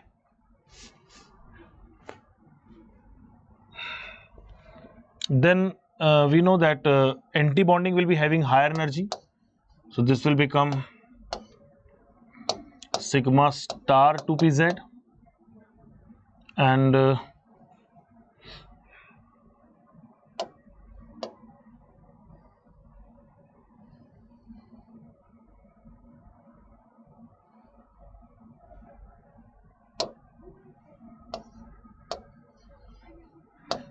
this is our pi star 2px and pi star 2py. Now we'll try to fill the electrons in it. So first of all, 2px and 2p, this 2pz will be completely filled. These are completely filled. We have 2 electrons left. We will be follow. Okay, this is also 1, 2, 3, 4, and this is also 1, 2, 3, and 4. So these 8 electrons are filled like this. 6 are filled over here. 2 will be filled equally according to Hund's rule. That is what it makes oxygen as paramagnetic in nature, because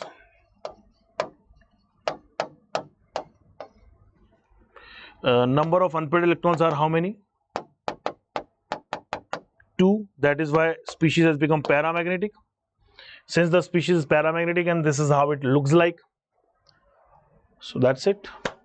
This is the normal way of representation.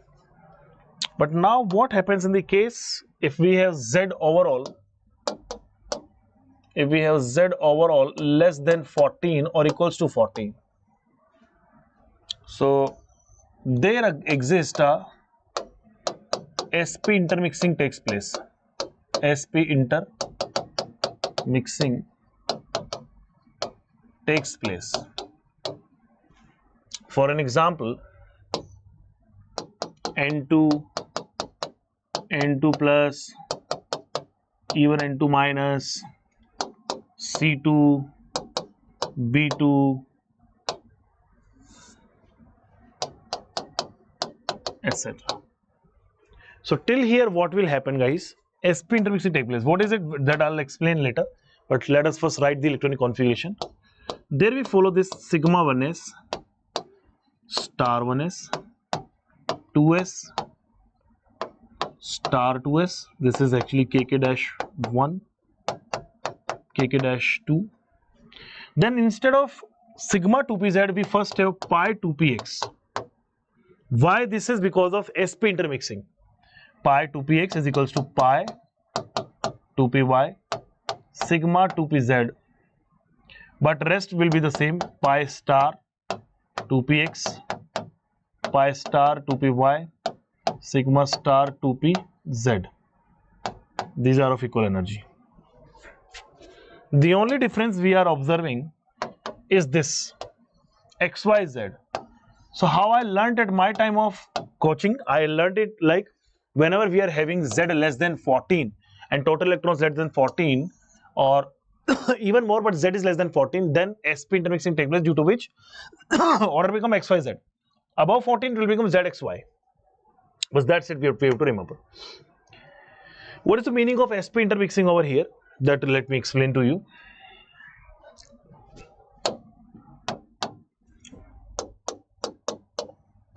sp intermixing. Title is sp intermixing.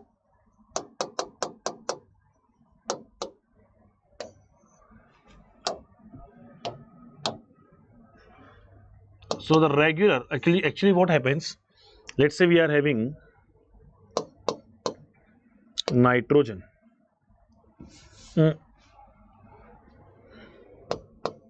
boron, carbon, nitrogen, oxygen, fluorine, neon.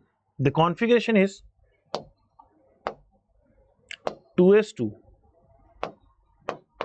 2p1, 2s2, 2p2, 2s2, 2p3.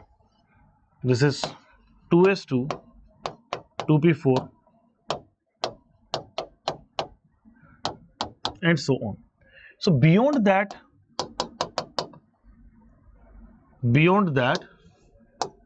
enough electronic repulsion between s and p orbitals. There is enough repulsion between s and p orbitals. But before that, this is actually z equals to, this is z less than equals to 14, and this is z greater than 14. But before that, what happens here over here? Energy of S and P, 2s and 2p are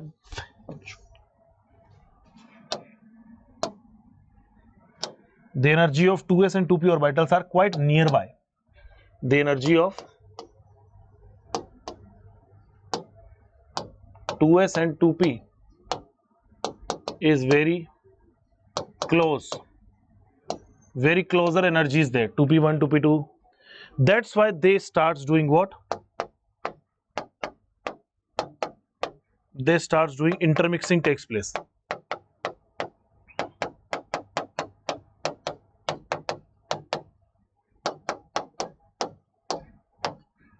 Their interaction takes place, their intermixing takes place between the S and P.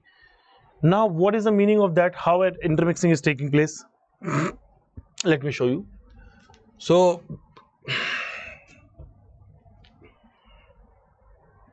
guys, sigma 2s intermixes with the sigma 2p z, and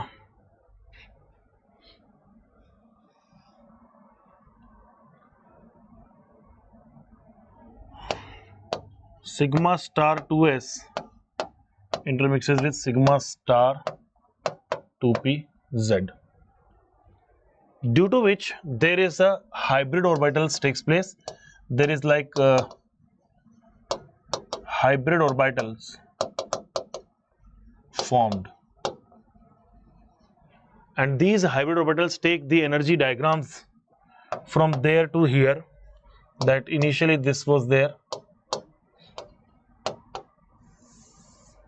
Anyways, I can directly write it there, because there goes, this is fine till here.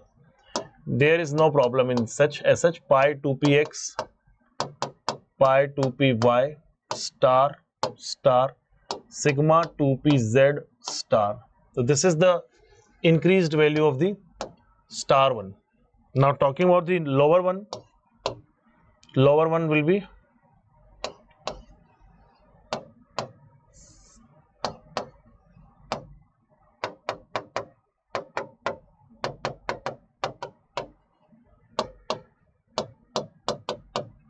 sigma 2pz. So sigma 2pz will be having a higher energy than pi 2px and pi 2y, because pi 2px and pi 2py energy will be even getting very lower, and it reaches over there.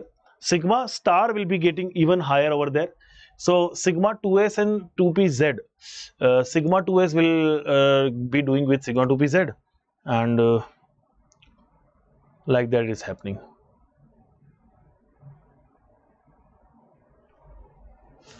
The energy of pi 2px, pi 2py get lesser, because sigma 2s and 2pz are having similar energy. The energy of 2pz increases, and to star 2pz gets even higher, and that's how it is formed. But anyways, I would like to tell one thing to all the students, those who do not know about SP intermixing. They are not in harm of anything, they will not lose anything. The only very important part over here is, because of the SP intermixing, and we know anti-bonding intermixes with anti-bonding, bonding mixes with bonding. Bonding energy gets even lesser, anti-bonding energy, bonding energy gets even lesser, anti-bonding energy gets even higher. So this is how the level will be seen. This is all happening under Z less than equals to 14. So that's why we call it SP intermixing, and because of the SP intermixing, what happens? the order becomes XYZ rather than ZXY. Now I am a bit tired. Let's try solving some question and then we'll move forward to the next part.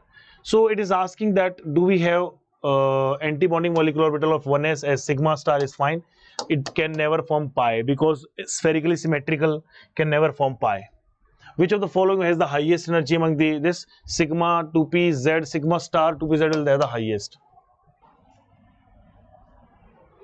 Okay, that is what you all can do. Nitrogen will be xyz, so sigma 2px 2 is equals to 2py, and then okay, x is the nuclear axis. See, if x is the internuclear axis, then first sigma bond will be formed. No, pi will be first formed. Pi 2p y pi 2pz will be together, and pi 2p y pi 2pz will first come. Then comes sigma 2px. This is correct, B.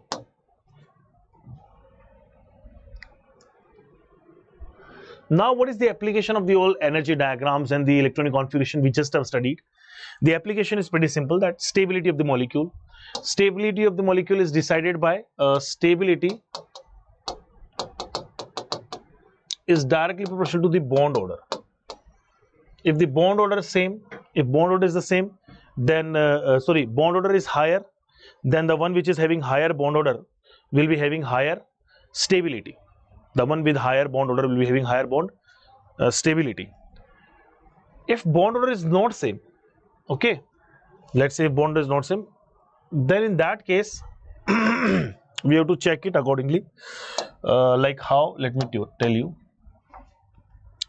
So guys, first of all, let me tell you the formula of bond order, which is number of electrons in bonding molecular orbitals minus number of electrons in anti-bonding molecular orbitals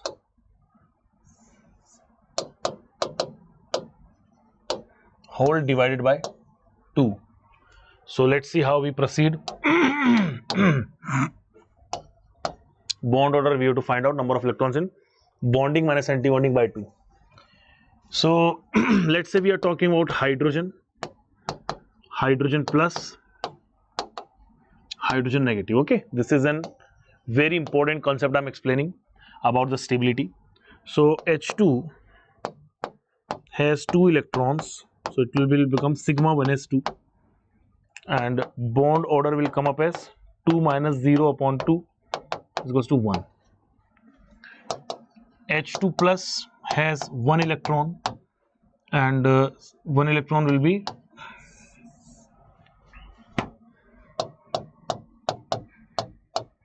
sigma 1s1. Bond order 0.5. H2 minus has 2 plus 1, 3 electrons. 3 electrons are filled like sigma 1s2, sigma star 1s1.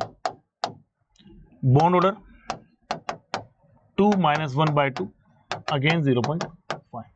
Now, how to identify the stability? So we all know, since stability is directly proportional to bond order, H2 is more stable than H2 plus and H2 minus. But the question is about H2 minus and H2 plus. How are they decided? So this is decided using out of H2 plus and H2 minus with same bond order. If H2 plus and H2 minus have same bond order, if H2 positive and H2 minus have same bond order, then the one with lesser electrons in anti-bonding molecular orbital will be more stable. तो जिसमें anti bonding molecular orbital में ज्यादा electrons है, that will be lesser stable. So the stability order will be overall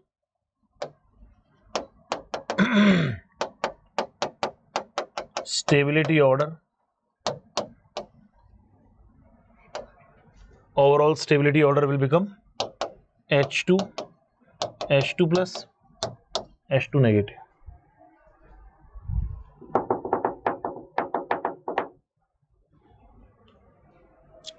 Bond order, we already know how to find it out. There is a Brahmastra of bond order that I am going to reveal. Brahmastra of bond order.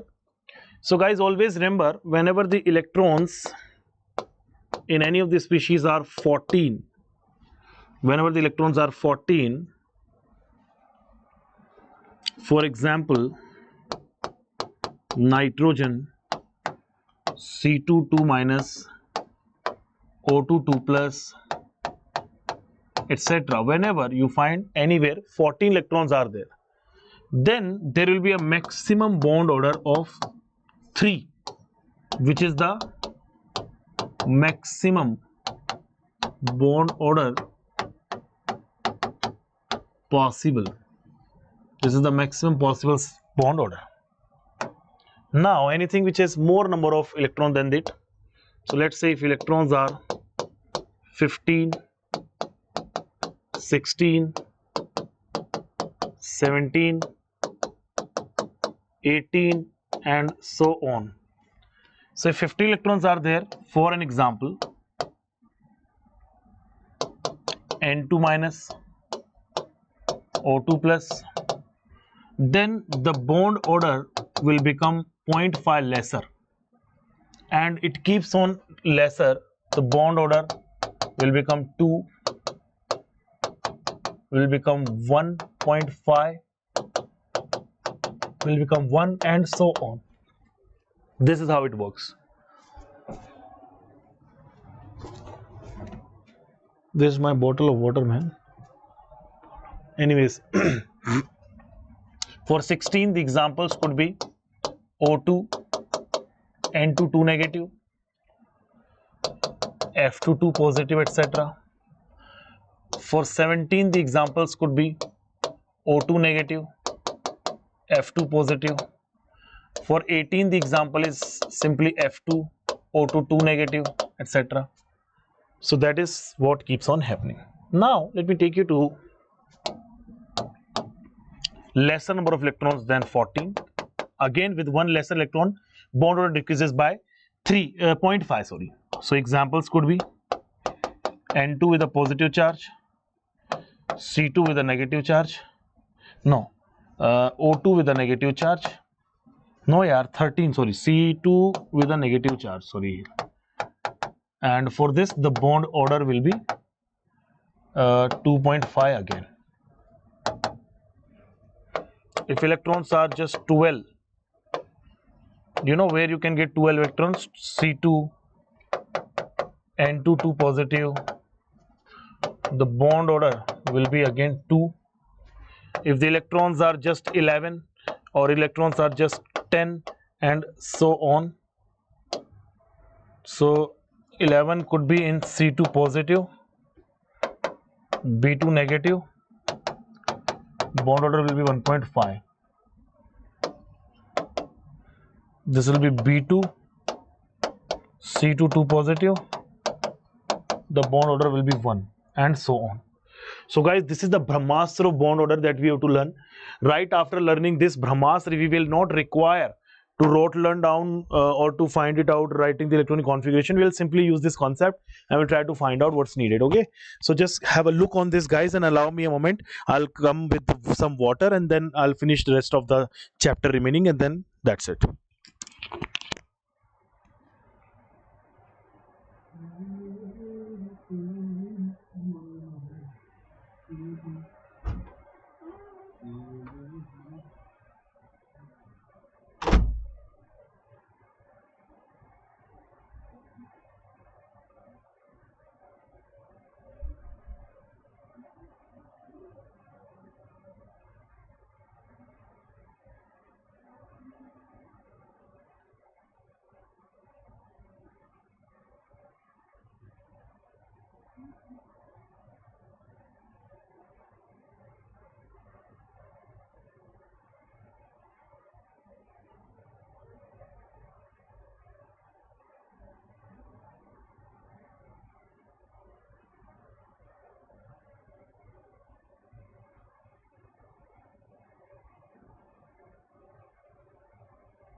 But guys, we have a limitation of this hack. Okay, there is one limitation also of this hack that we will be gonna to see what is it.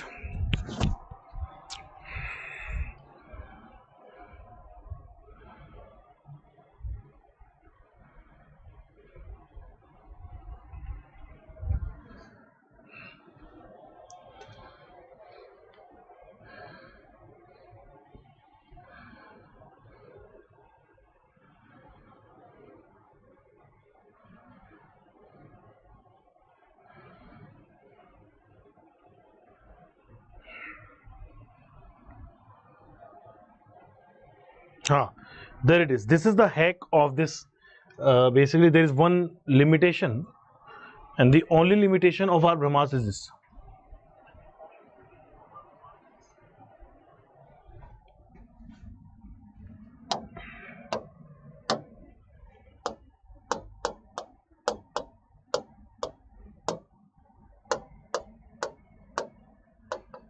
The only limitation is CO molecule, because in carbon monoxide, if we remove an electron and we make it CO positive, electron is removed. This electron is removed from anti-bonding molecular orbital of CO, due to which the bond order, initially bond order was 14, electrons were 14, and the bond order comes as 3, but after the electrons are now 13 and bond order becomes 3.5. That's a failure of our Brahmastra theory. Okay. Next comes is magnetic properties, guys. Magnetic property, we all know, anything with the unpaired electron will be diamagnetic and another will be paramagnetic. But I still have a Brahmastra. Let me see if it is written somewhere. Yeah, Brahmastra magnetic property. See. So guys, number 1. First of all, you count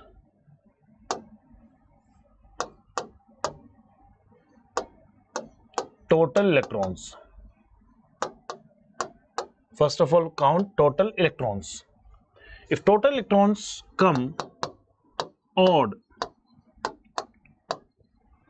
then the species is definitely paramagnetic, means magnetic. If it comes even, then this is diamagnetic. Except B2 and O2 have 2 unpaired electrons. Okay, they have 2 unpaired electrons, and one of them is in bonding molecular orbital, another one is the anti-bonding molecular orbital, respectively. So all will be diamagnetic except these 2. So that is a hack of Brahmastra. Please have a look on this also.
That's it.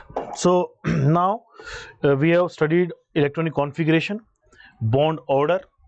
We also have come across the magnetic property, and that's where we finish this whole chapter.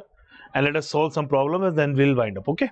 So bond order is half of n of bonding minus anti-bonding, which is true, and it is inversely proportional to dissociation is wrong.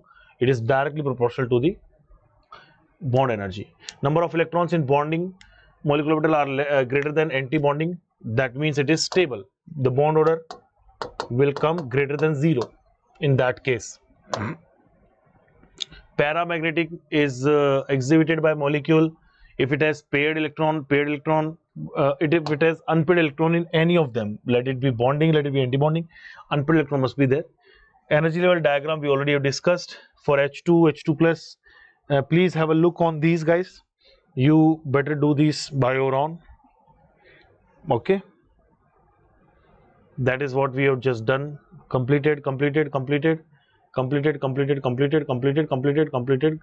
Yeah, that is for carbon monoxide. I just wanted to show you that how for carbon monoxide one electron is lost from the anti-bonding molecular orbital. This is the anti-bonding molecular orbital, sigma star s. The sigma star s, this is the electron which has been removed, and leave it, man. So we have some set of questions with us. Which of the following pair of molecules with both species are not likely to exist? So where can't they exist? Where you see bond order is equals to 0. If bond order is positive, let it be even smaller, let it be 0.5, then also the species will exist. Okay. So there we have where it will be 0. This is correct answer C, because the electrons in first of them are 0 and 4. So this is sigma 1s2, sigma star 1s2. The bond order comes up as 0, and if electrons are 0, then the bond order will definitely be 0, like that. Next is JEE Advanced 2023. A question came in JEE Advanced 2023. And this is not a very difficult question. If we see it closely, if we see it properly, not a very difficult question, guys. It's a simple basically representation.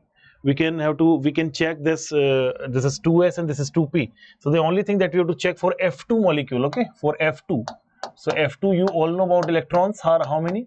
Which are 18 electrons. So definitely more than that. ZXY should be followed. ZXY, not XYZ. So this is not ZXY. This is incorrect. This is not ZXY, incorrect. This is XY first, right? And Z is a new internuclear axis. Out of these two could be the correct answer. But I can see that 2 electrons, this is signally filled and then this is filled. This is incorrect way of filling. I think this is the only correct answer. Option number C.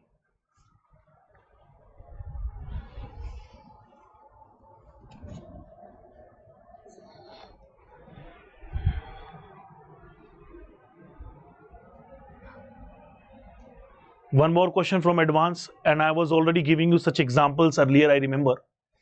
So where do you see this is D and D are overlapping, and the dark one, let's see the dark one, and let's say this is plus plus only. These are plus plus only, which are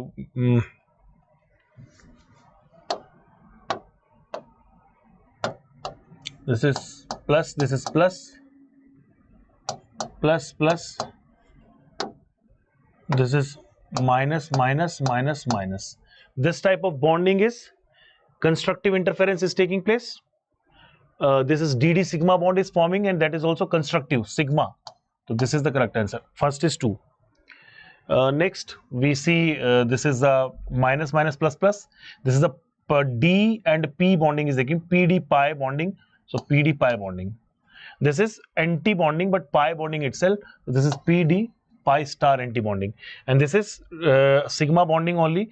P and D, sorry, D and D sigma bonding, but this is anti bonding because this is let's say we have taken this thing as negative and we are taking this thing as positive. So this is a positive negative thing, and this will be DD anti bonding. So now find the correct answer. This is came in JEE Advanced 2014.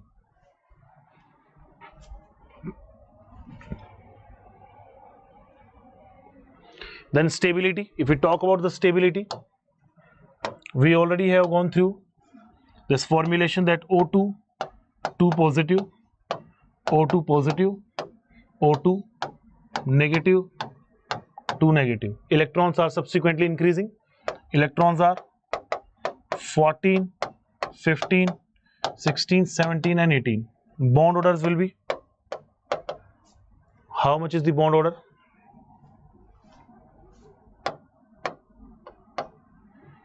This will be 3, 2.5, 2, 1.5, 1. So now you all know that stability is directly proportional to bond order. Check out the correct answer. O2 plus, O2, O2 minus and O2 2 minus.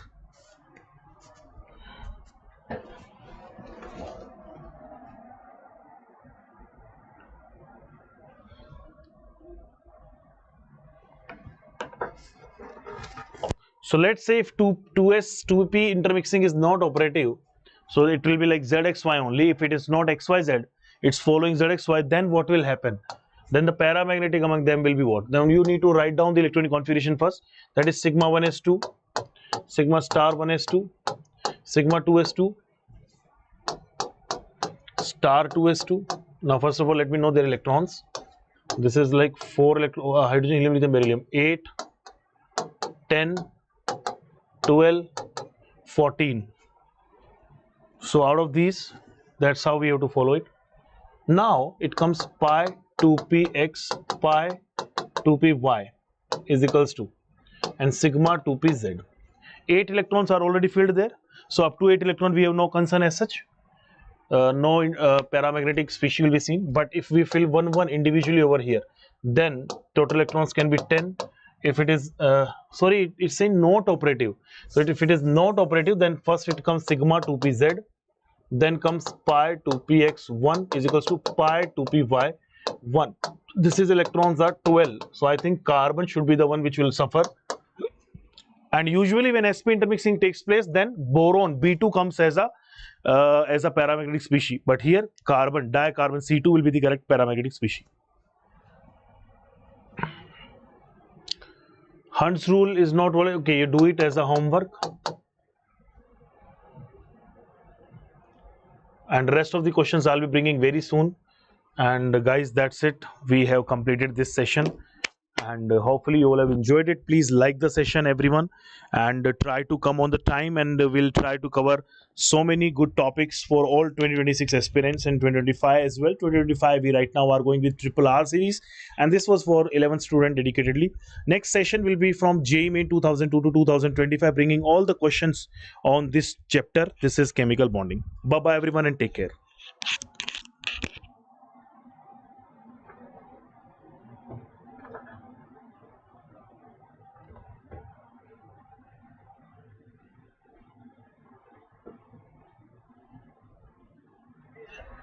इसमें late जाते कि रफ्तार से